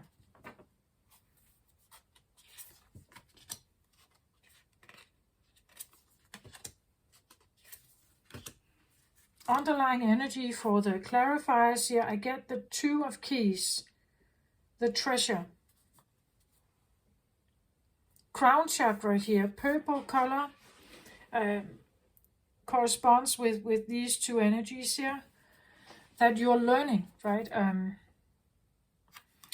If we look at this card, it's such an interesting card because he's looking in this room, and there's a bit of a mess here. Something is knocked over, and I don't know if you can see that, but something is knocked over, and he's kind of looking. Oh, maybe he has been, wild. Maybe he has been a bit wild. The fire energy here. Maybe he has been a bit wild.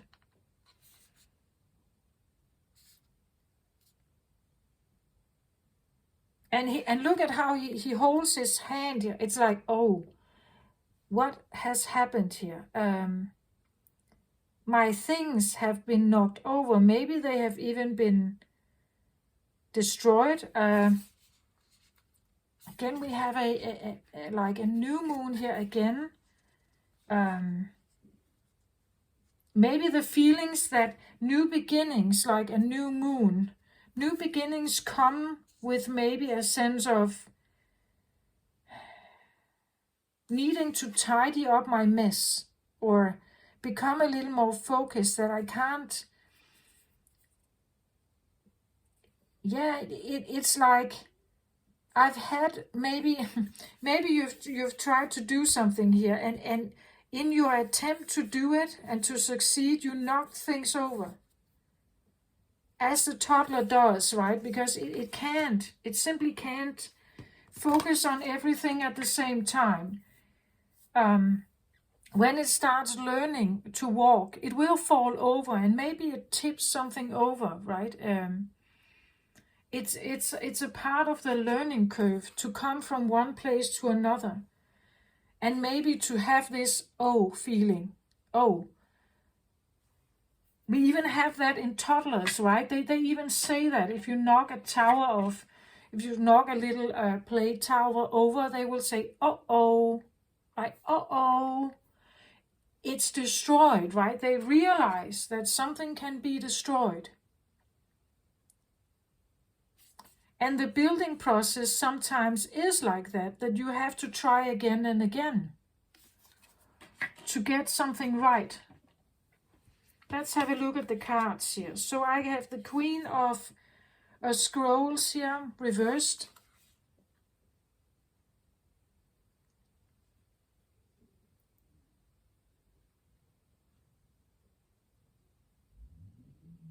Yeah. Okay, the Queen of Scrolls, I just show you here upright. Look at her. It's like Scrolls usually is something about plan. It's something about history. It's something about something written down or organized. The Queen of Scrolls here, and we see how lit up her third eye is. She has a plan. It could be the feeling that this is a mother who usually has a plan, right? Or it could be the feeling that, and it came out reversed here. At some point, you didn't have that plan, right? You were inexperienced in having plan. You haven't made the plan yet, or the history, the memory in your brain had not been stored yet. That's why you fall over. You are in the attempt of making, like writing down, right? You are attempting something, and you haven't written it down yet. We could even say the story of Earth has not been written yet. There's no experience here yet. There's no experience of yielding this body, of, I don't know how to do this. There's nobody telling me how to do this. I'm attempting. I hold on to this wand here, but I'm attempting, but I have no plan, or nobody is guiding me. There's no dear mother maybe here guiding you. If this was upright here, I would say there would be maybe a mother. There could be a mother who has a plan, right? Who explains or who helps you. Someone who looks quite nice and friendly and everything. But it seems like maybe there has not been that for you, right? That she was not there. The Queen of Scrolls. The one who usually keeps everything together, right? That's the mother, right? She is the one who has the plan. She's the one who considers stuff also, right? She would not put fire in front of you if you don't know what fire is, right? She wouldn't put small items in front of you if you know that a toddler can swallow it, right? The queen here, she has a plan. She puts things in front of you that you can play with, but it has to be safe for you, right? Because she knows, right? She knows that a toddler, you can only give certain things. And they put everything in the mouth. So it has to be clean. It has to be suitable for a little child to chew on it maybe, or to at least to become adapt to it. You don't leave cleaning materials on the floor for a little child, right? You maybe you store it in a cupboard somewhere.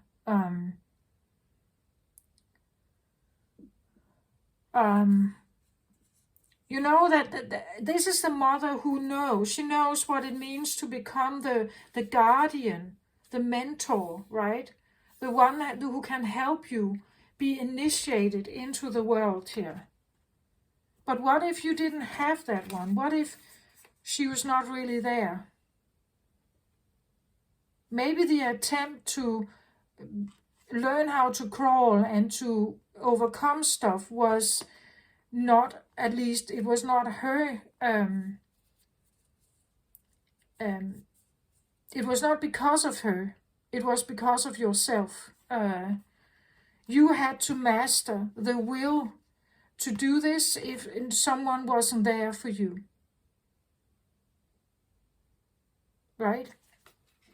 If someone wasn't there for you to help you somehow, sufficiently help you and guide you, you would probably be burnt, I guess, because, and it could be the feeling that you're left a bit alone to somehow figure stuff out here.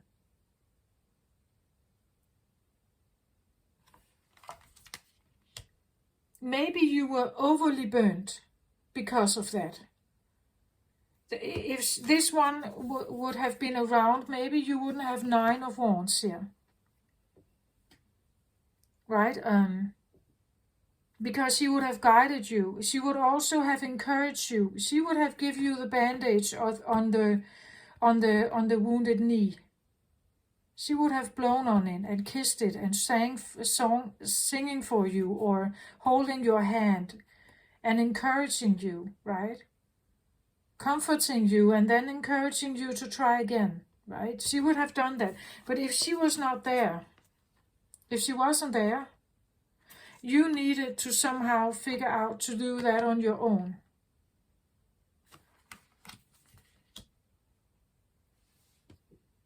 So eventually it seems like you overcome something. You learned, you did walk, or whatever this is, but it came with a lot of trials, right? A lot of burdens or a lot of maybe bad memories came from this, because nobody helped you. Again, they are at a distance here. They are maybe just looking, right? But it seems like someone could have been left on their own here to somehow manage in the world. The feeling of being left to yourself or something like that. I have up in the air reversed here.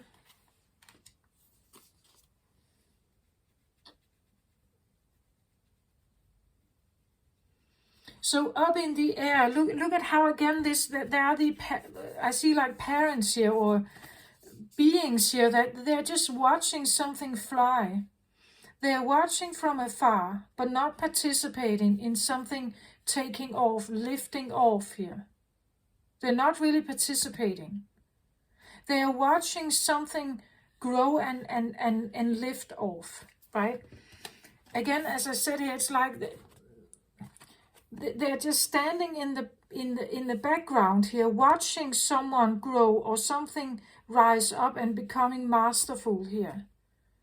They're watching it from afar, but not really participating.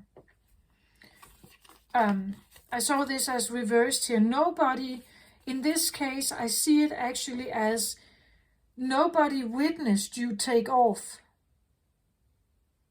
Like they didn't even see it. In this case, they did. They were witnessing you becoming this air balloon and taking off and flying on your own, having success. Here I see it a little bit like they don't even participate. They didn't even see that you lifted off or became an adult, that you became masterful, right? Nobody applauded you or, like encouraged you. It was a one-man show here. It was a one-man show. A one-man accomplishment to get to success. Here it's like they didn't even see you took off. They didn't realize you became an adult maybe. They didn't realize you got accomplished. Right? They didn't even see that you actually got ready to, go to school or something. It feels like a one-man accomplishment. The feeling that nobody participated really. That everything I accomplished was on my own. Maybe that's the epiphany. Maybe that's why you say that this environment, wherever you grew up or whatever this is, it did not support me. I have done all of this on my own, and therefore I can also go out in the world and do more on my own. Because whatever I came from was not very supportive here. It could be the feeling that I need to be a one-man show. I need to be a one-man. I only trust in myself. I don't trust that anyone could help me.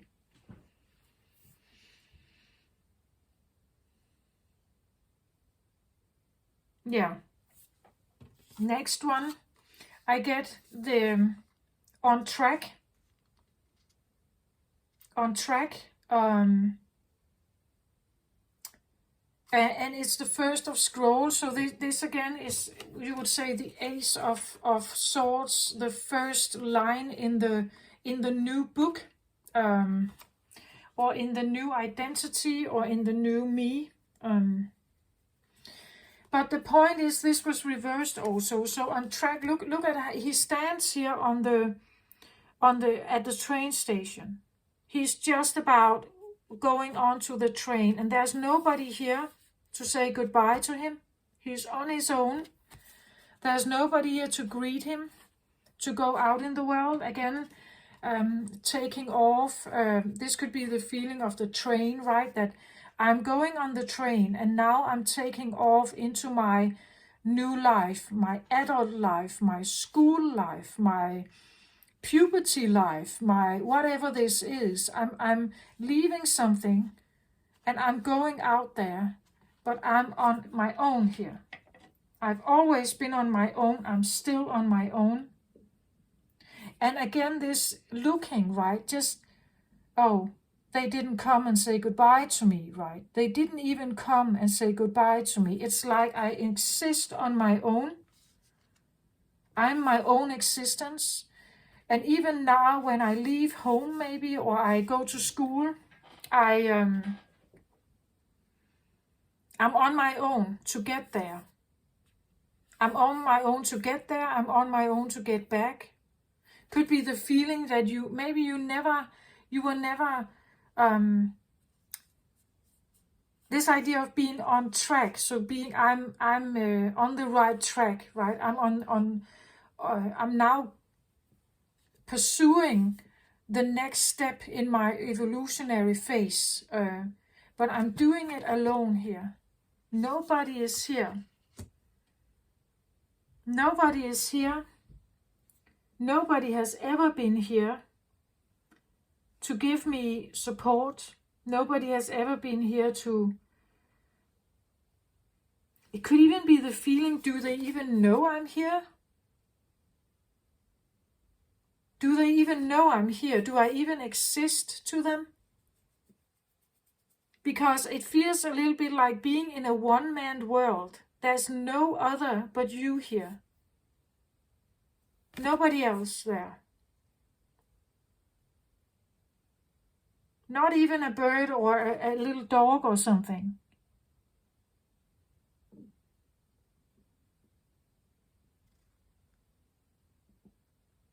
Again, the feeling of when I look at this, he's alone as well, right? There's not a little cat or anything here. There's only stuff. Like that, there's only stuff here, and he's quite alone. Right? It's this, maybe you had a bit of a temper and all this happened somehow. But it's this, and I'm on my own with this. Nobody is coming and helping me sort this out. I'm on my own. So I'm talking to someone, even here alone. Right? Even here alone. There's no bird, nothing here. Not even a little fish. It's like I'm on my own. So again, this idea of being the baby, needing the nurture of the parents and mother, and now hitting Taurus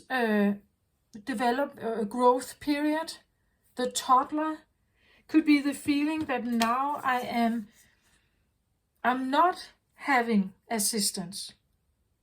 Maybe I don't want the same assistance, but if I need it, they're not there. They're not there. I'm not helped. I'm not guided. I am alone in the world. Nobody sees my milestones. Nobody sees I'm actually learning to crawl and walk here. They are maybe sporadically just looking, but there's no real applause or anything here. There's no real connection or attempt. They are not present to see me lift off, right? To have the lift off, to see me fly. They are not present to see me fly. And that has created an identity here. Maybe an identity where I'm all alone to fix everything. I'm all alone to fix everything.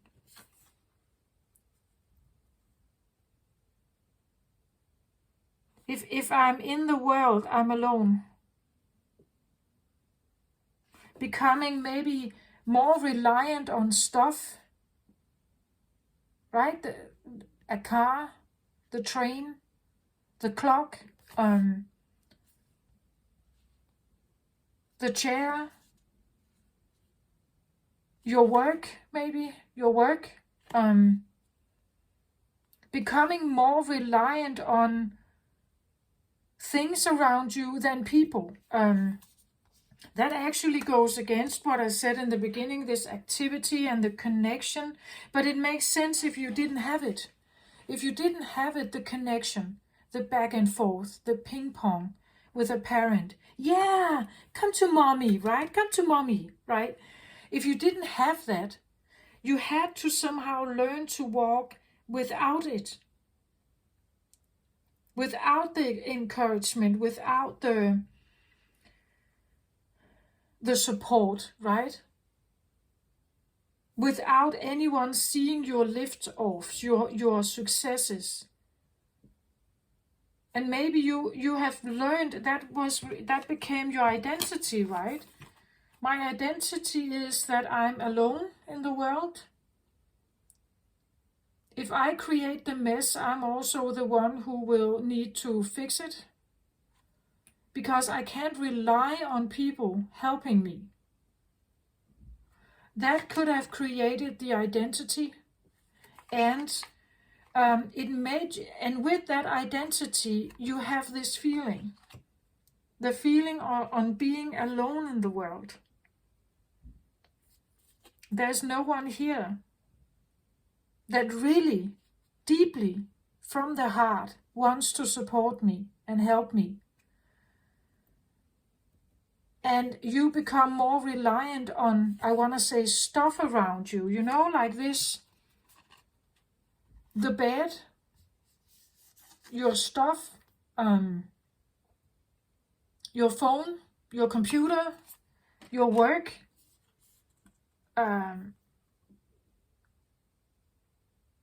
This idea on like being on track is that you are now, you are engaging in the world. You should go out there and conquer it, right? You should be the one who... But I get a very lonely feeling from this card, right? That he's just standing there kind of looking, oh, I'm kind of alone here. There's nobody here to greet me. There's nobody here to... And again, the signaling here of where to go in this direction or in this direction. Someone being much more relying on materials in the world, relying on the chair to sit on instead of a hug from your mother, right? Relying on the clock to figure out what time it is. Is it time to go to work? It is time to go to sleep. You find other ways of figuring out your way in life. You become reliant on something else that is not a person. It's something that is not human, right? It is, you are reliant on the bricks, on the bicycle, on the phone, on the computer, on the bench, on the bed, on the clock. Because it seems like nobody is actually caring about you here. You become reliant on your work,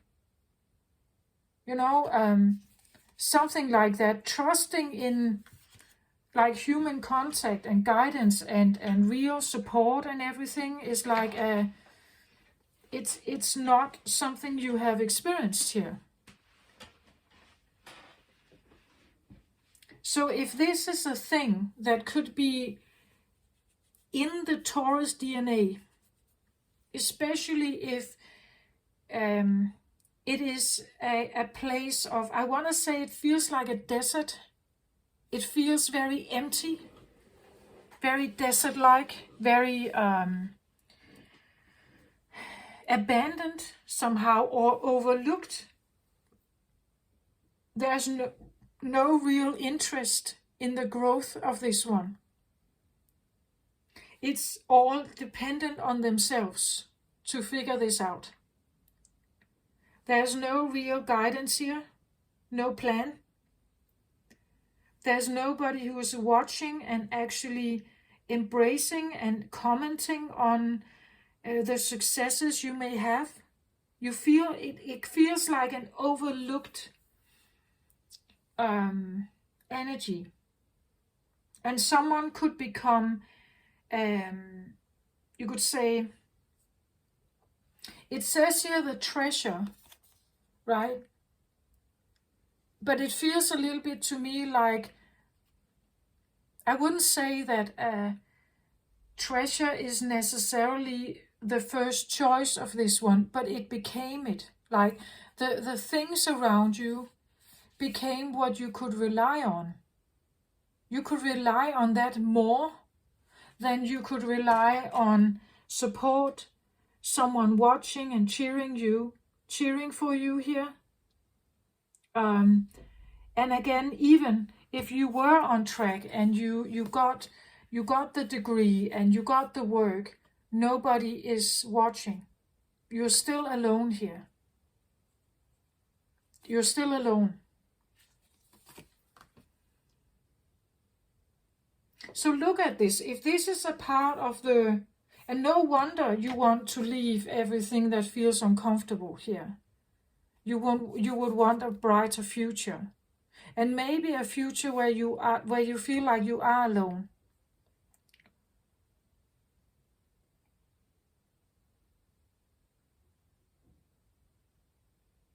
But just become aware of what the swords here do to you. They are kind of divided, 3 over here and 3 here. And three swords typically talk about a heartbreak. So become aware that you don't take the heartbreak from the misery times with you into the new times. And if you do take them with you, become aware of them, right? That even if you seek out new adventure, if you take the heartbreak from one time or one period of your life with you into another, right? Maybe this has been passed on through lifetimes, right? And this is still present even if we have different times now.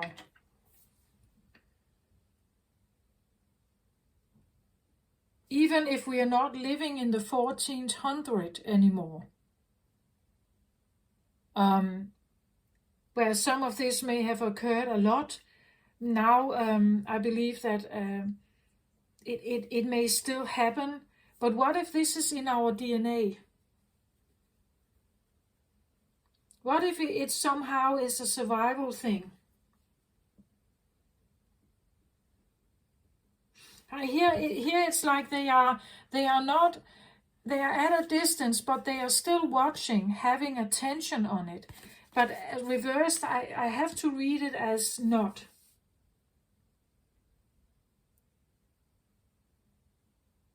And again, it's an air card here, up in the air. There's no applaud. There's no reassuring. There's no happiness. There's no joy on your behalf. There's no real even commenting on something. It's all kind of left unsaid, I feel like. Yeah, unsaid, uncommented, unattended, no attention on it. And therefore, every attempt you had to make, you had to somehow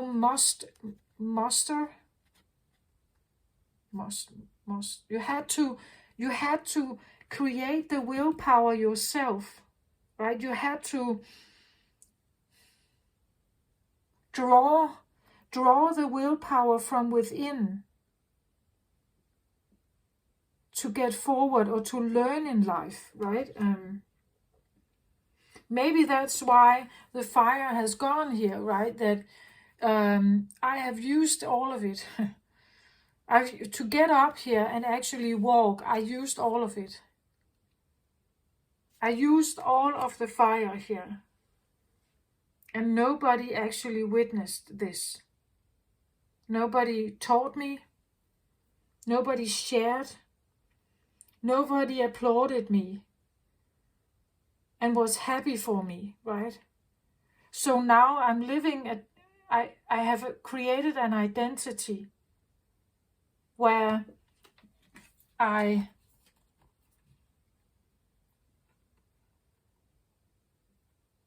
identity links with the treasure. It links with what I have, what I own, what I possess. And if I knock it over, I know that I'm the only one who can make it right again. Because nobody is coming. Nobody's coming to my aid here. because they never have, right? They never have. If I'm actually asking for help, if I'm asking for help and telling them I'm not on track, that I'm actually miserable, I'm not sure they're coming. I'm not sure they're coming.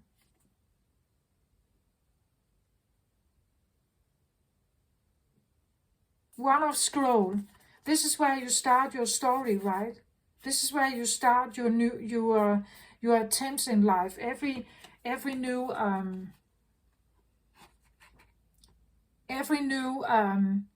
success you have, you write it down, right? You write it down in your memory. You remember it, right? But I just get the feeling that nobody, it was never talked about. It was never really written down or maybe photographed, or, it wasn't documented, right? This feels like documentation, but there's nobody here to document it, right? I'm all alone here. Nobody really sees me, or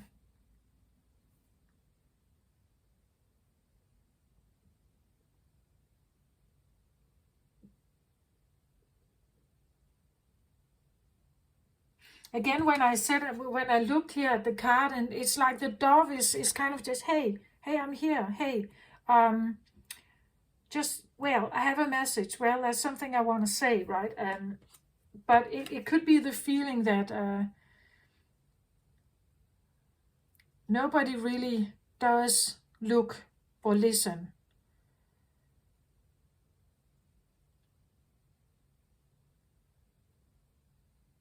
Ace of Swords is where the identity is created, I want to say. It's the voice, it's the epiphany, it's something that, it's a realization. Even for a child, a realization that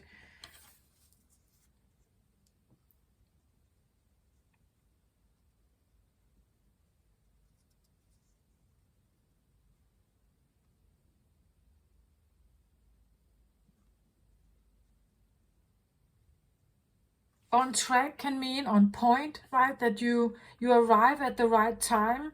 Maybe you had a little bit of, you could say, development issues. Maybe you developed later, like your milestones were later, right? They were, maybe you didn't go to school at the age where other children did. This idea of not on track here, not on track, that you were not on track, that you were maybe behind. Again, this idea, I'm the only one here on this. I'm attempting a different school, perhaps, or I'm the only one here because I was not on track. I was not on track. I was later developed, or I was, and therefore I couldn't go to the same school. I couldn't, and I became reliant on stuff around me because there were no one else here, right? I was on my own. Maybe stuff became, like material stuff became important. You could say a teddy bear, or became a friend because there was no one else here. Not really. You could, not something you could rely on, that it would be there as a source of inspiration and help. And imagine that, right? Imagine if someone had an upbringing like that, or if this is all a part of Taurus energy, right? That Taurus had to rely on what was there. Not other life, not a mother, not a father, I'm alone at home here. I'm attempting to get by alone here. It's the memory of, or the shift, you could say, from being the infant where the mother is on maternity leave and suddenly she's not. And now you're out and about here, right? You are no longer constantly, you no longer have this one around you. So I believe maybe this is somehow stored in all of us, that there's the shift from being in the womb where everything is nice and cozy, being born and getting adapted to that, hopefully with a mother and father who takes very good care of you. But then there's another shift. After the maternity leave is over, the mother goes back to work or whatever, and now there's a shift again. And for Taurus, I believe that could be part of the energy here, that suddenly nobody is there to see everything. Sometimes I'm in the kindergarten, right? And this is where I actually overcome. I have been climbing the highest tree, but my parents didn't see it because they were at work. They didn't see my successes. They didn't see and maybe it wasn't commented, right? Because all other children in the kindergarten does the same thing. It's not special. It's not something to be like, we don't cheer about it. Every child has to learn how to count, or every child has to learn to figure out the colors, or every child has to learn how to ride the bicycle, or whatever. It's a normal thing, right? So it's like, it feels like there has been no mirroring, of the growth you had. So you had a growth that came from within, but it was not mirrored to you, that you actually grew up, that you actually mastered something. And it created an identity of being alone, I think, here. Maybe an identity of being, I wouldn't say disabled, but later,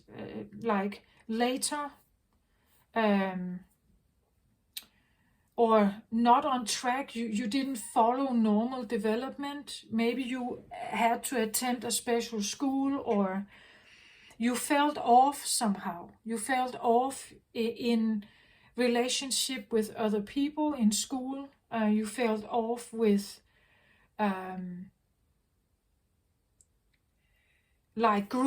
group activities. Again, it's an ace, being alone, right? Alone in the world.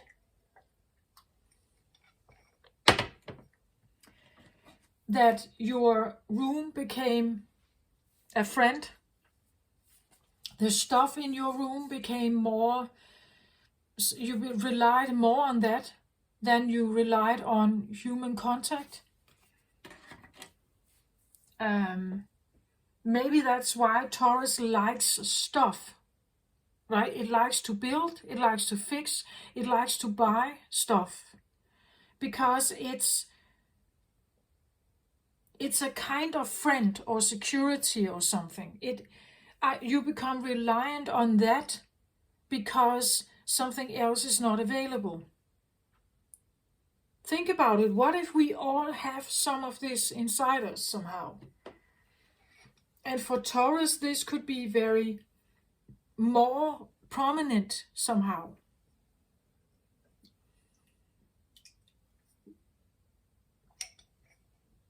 Does it make sense? I hope this somehow makes sense. That if the feeling, like a loss, right? A loss of connection, a loss of contact, a loss of like the sudden loss of the mother, or the guardian, the mentor, someone who sees me, someone who's connected with me, someone who is there for me. There's now separation, right? And they are not always there to see how I'm actually blooming, how I'm becoming more adaptable, how I grow. And that feels like a burden, right? It feels that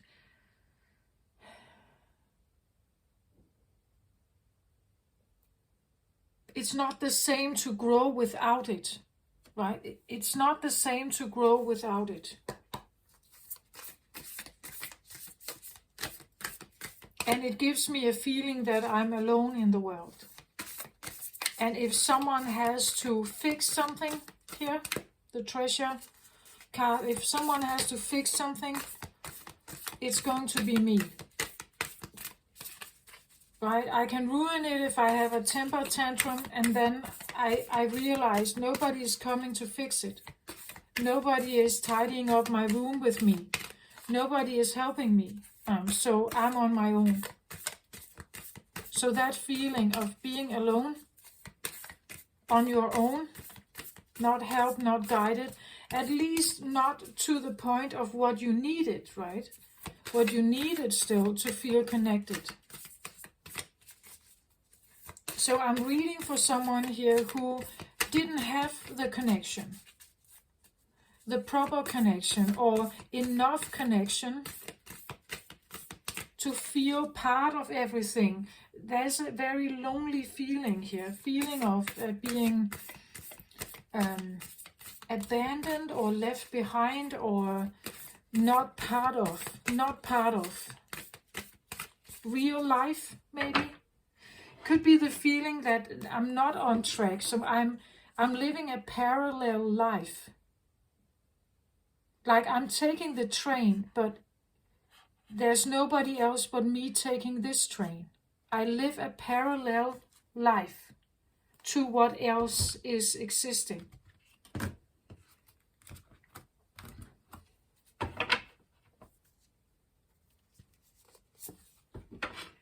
Seek the symbols, decipher their meaning.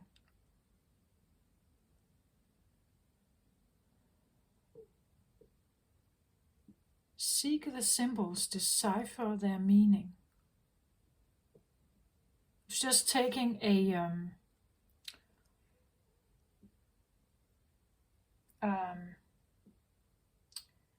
from the Eye of the Soul Oracle.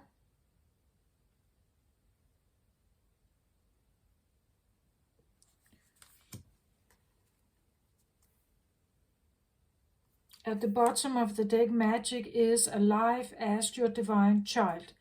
Yeah. So maybe you need to reconnect with your inner child or the child in you if you feel like you're somehow alone. But this is interesting because when we look at her, she has a friend here, right? It may not be a human friend, but she has a friend.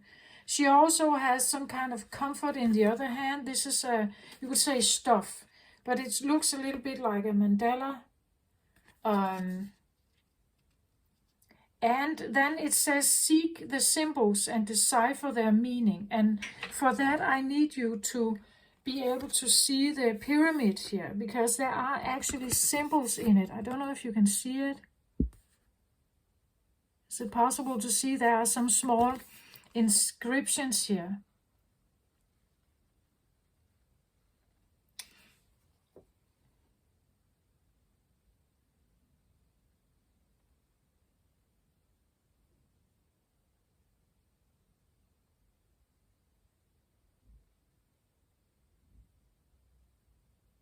I feel maybe the comfort that you should have, I'm not sure it's necessarily with people, but maybe with a pet.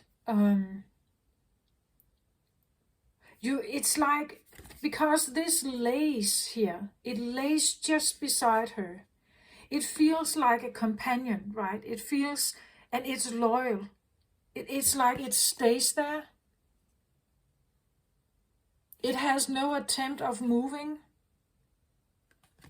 It would like to be there.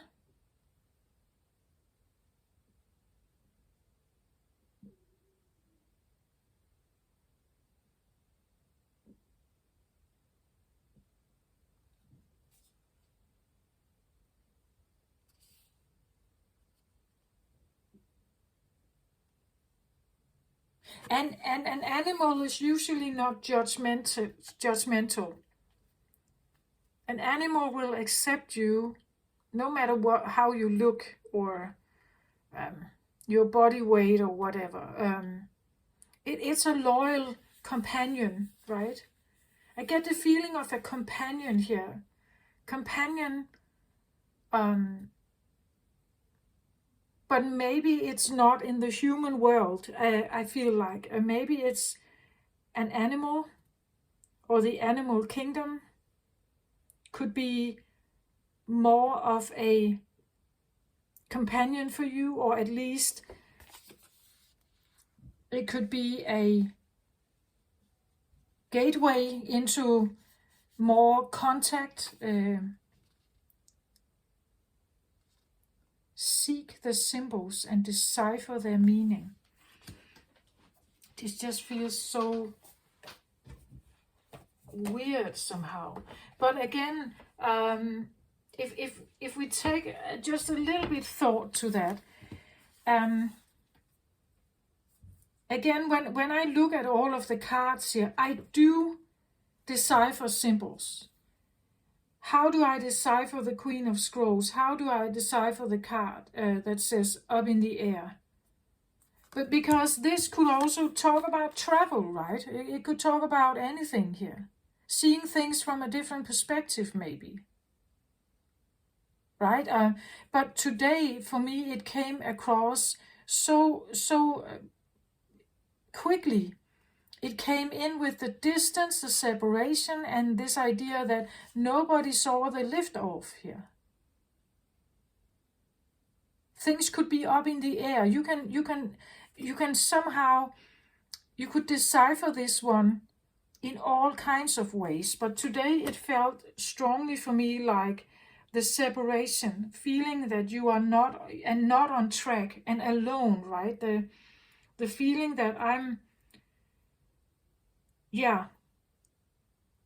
So deciphering the symbols is something that you may also need to do, right? That when everything is a deciphering, a simple reading, a feeling, a touch to something, when I make these readings here. And for you, it could be the same. Seek the symbols and decipher their meaning. Let's have a look at the book here, what it would say to you here about this. So it says here, Queen Khalifa. The subconscious mind will speak to you in its own language or of symbols and archetypes. Take note of these keys in dreams and daily life, as they will awaken ideas and realizations. In the far north of California, the granite pinnacle of Castle Crags rise to the west of Mount Shasta. Even older than the mountain, these pinnacles contain glyphs of an ancient Lemurian culture. These symbols appeared long before those that became the native people. Their stories tell of an old tribe of tall white ones who took refuge in the high place during the last deluge. The legend of Queen Khalifa, Empress of the Golden Isle, was a tale heard by the Spanish when they arrived, and hence named this land of golden poppies, California. Queen Khalifa sits in a natural seat in the pyramid rock, on which are very finely carved symbols of the sunken continent of Lemuria.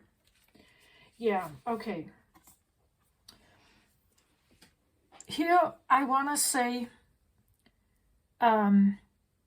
if you have a Lemuria element in you, and it seems like for whom I'm reading for, there is this element here of Lemuria present.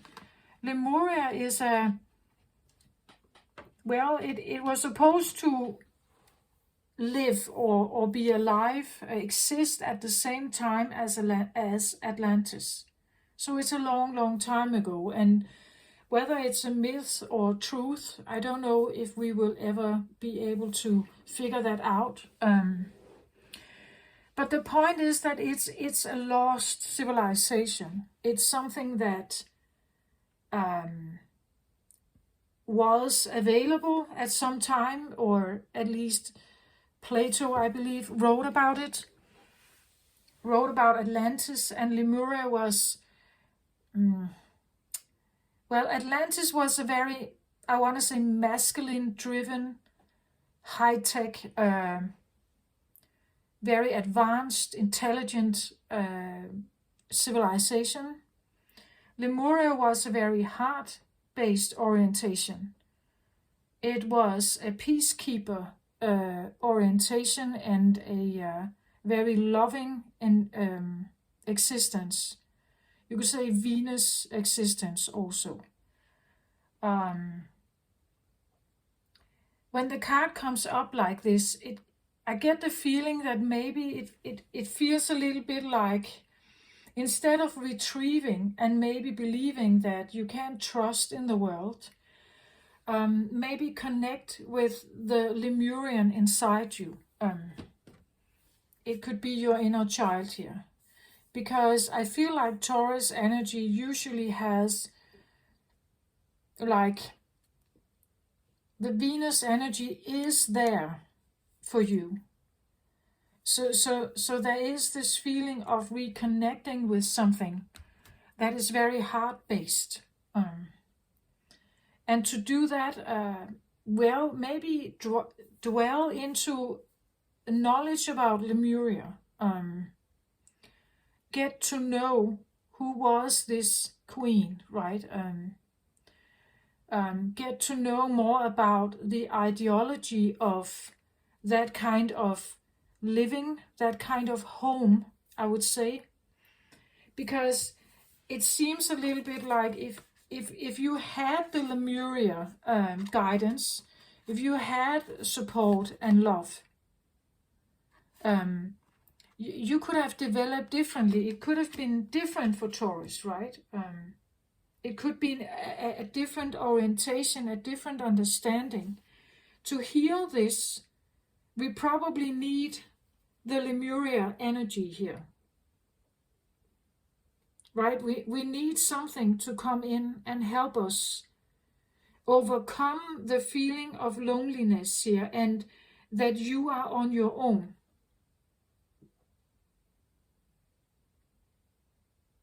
This is an energy where you can sit in the most populated place and still feel lonely and alone and like you're not belonging here. The feeling you may not feel that you belong is maybe literally because you have a Lemurian heart.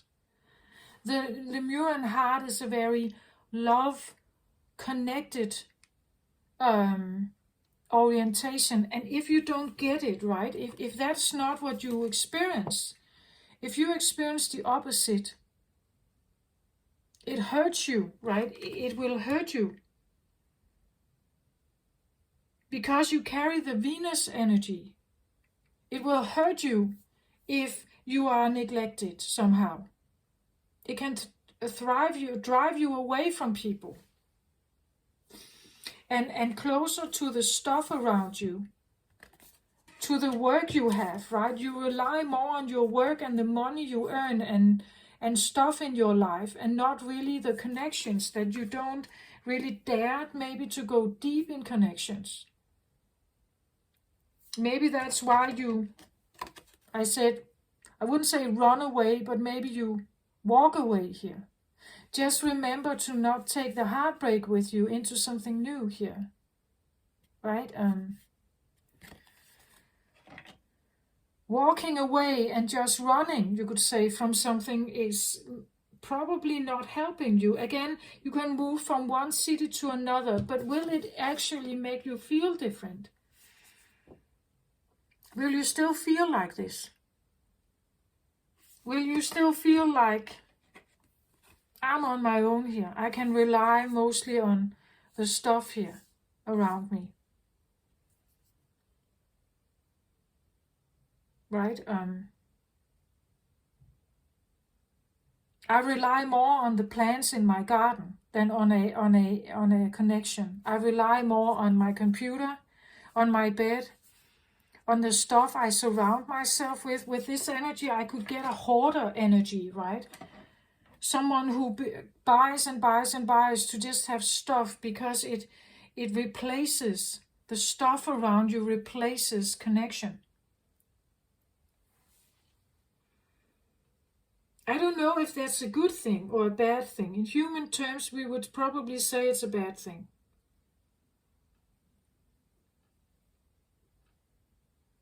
The way to return is to remember this, right? Is to remember Lemuria energy.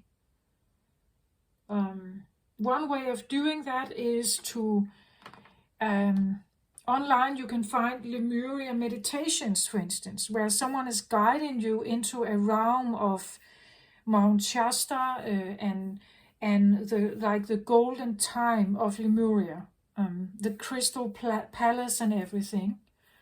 And if you allow yourself to do such a meditation, you will probably feel the care, you will feel the love there. It's almost like it can transcend time and space, and you will be traveling into a space of Lemuria existence and frequency. And that may help you to reconnect that there is something like that out there, that you are not on your own here. And there is companion, right? There is companionship. But maybe not in the most ordinary way for you. I don't know, Taurus. Maybe you like animals, right? Maybe you rely more on them than you rely on people, especially if you've had this experience here. But you see, to overcome this, to help yourself heal from this, to help yourself having connection, to help yourself believe that other people would actually show up if you ask them to. That you can trust in others. Magic is alive. Lemuria is alive if you allow it to be alive, right? If you allow it to be alive. It's a narrative. If you believe it's gone, magic is gone, everything is gone, you can't rely on anything, it's only hard work, you're all alone. That's the narrative then.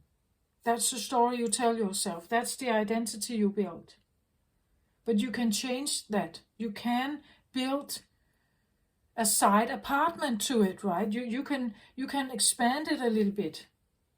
Or you can make it smaller. It all depends on what you think here. It's just that moving away to a new place, or a new home, a new life, a new country, well, maybe you will have new opportunities, but just remember this, right? Remember to figure out what this is, so you're not taking it with you.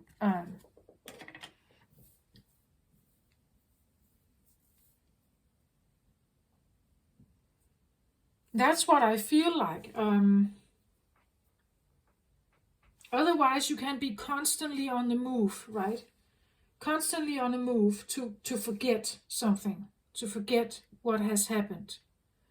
But it will always somehow be with you, unless you figure out how to connect again with something, right? Connect with something. If it's a horse, a bird, a cat, a dog. And usually you can find certain animals that are very loyal, right? And they don't judge, right? They don't judge your appearance. They don't judge how you look, or they don't judge that. They will be loyal to you somehow.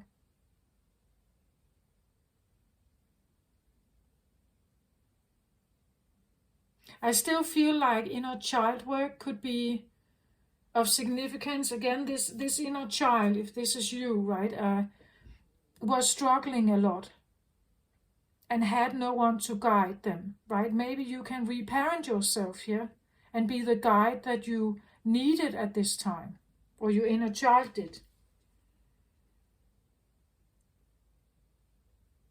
But you see, if we all carry some of this, and Taurus in particular, they may feel that they are the ones in charge of, if something has to be done, I'm the one who has to do it.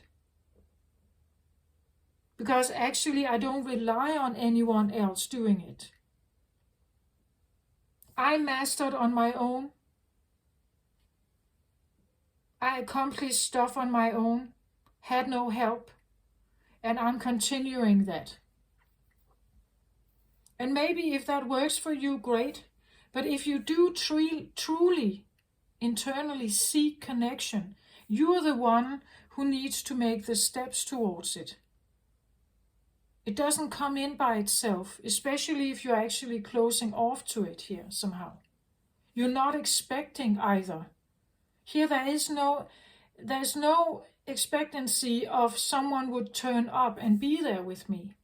Maybe you need to start working on that. Maybe you should expect that there's a loyal companion here for you. A friend. Or, a pet maybe, or maybe even a spouse or something. Maybe you should expect it. But you also have to become very clear on that maybe this one has to be someone who is not judging you, right? Someone who comes in with the right heart feeling, the Lemuria feeling, right? That the Venus feeling, right? It has to come from a beautiful, loving place. Something you didn't have here. But you can awaken it. You can make it real here. Magic is alive. You can awaken it.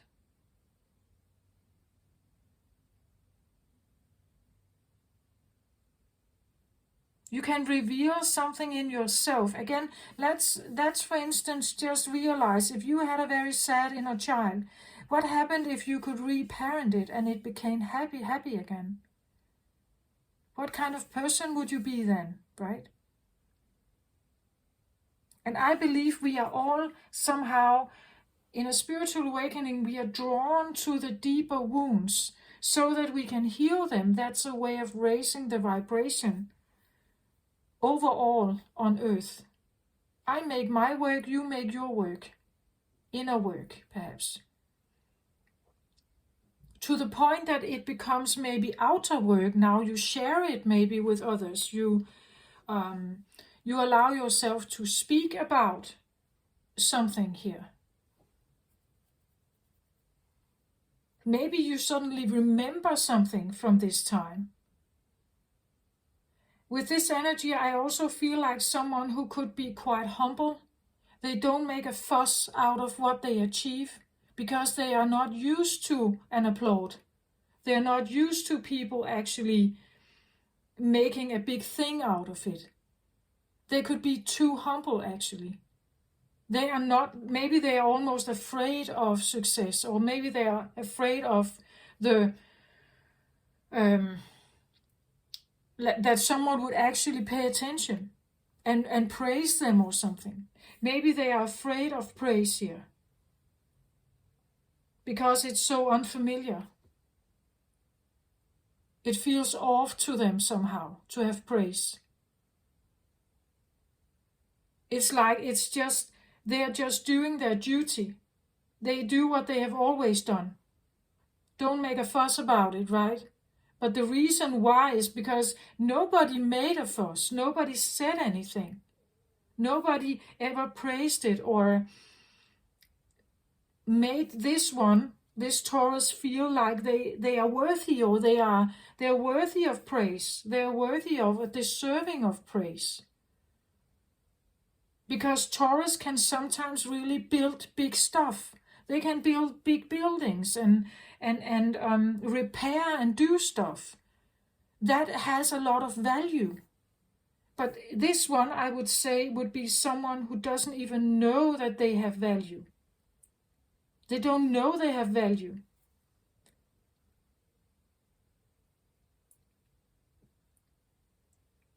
And that's very sad, right? If we can somehow, all of us, take this, if this is part of you to a big extent or just a small extent, take this and remember that you should have been given some kind of acknowledgement. You should have been given praise. You should have been seen. You should have been praised and applauded, right? Not like a circus applaud, but a little, just a little bit effort, right? Here there was no effort at all in seeing and acknowledging. My little boy is now riding a bike. I'm so proud of you, right? There's nothing here like that. It was work, work, work, maybe from a very young age. And everything you accomplished, every time you grew and became more accomplished, you learned something new. You actually mastered something. It wasn't seen. It wasn't talked about. It wasn't in any way. It was just like the others. Just like the others. Nothing special. And for this Taurus, I feel like that has actually been really bad, a really bad experience. It did something with your identity. It hurt you, and you could have been a happier child, a happier person. You could have become that you feel worthy of what you do has value, right? That you are valuable in this world. Yeah, that you are valuable in this world. So for Taurus, it feels like really having value. Becoming adept and having value, and that people appreciate the value. They actually see it. They see the effort you make. They talk about it. They praise it, right? That would make a Taurus feel so much more worthy and deserving. So if you know a Taurus who is struggling, or you somehow feel like it could be a thing, maybe you should give them a little more value. Maybe you should tell them that what they do, it may seem small to them, but it makes a whole difference to you, right? That's what I feel like I have for this Taurus memory. Who are you, Taurus? Reading, attempting to figure out what we could work on, or what could be something to realize. Please comment if you feel like this makes sense to you. And otherwise, I will wish you the very best, Taurus, out there. Take very good care of yourself. Remember that you are special, and you have been going through a dramatic evolution. The Taurus sign has always and will always go through a dramatic evolution, as we see it in the toddlers, right? And please take care of your toddlers out there, right? They really work hard. So yeah, this is what I have for you. Take care of yourself, everyone. Love and light to you. Bye bye.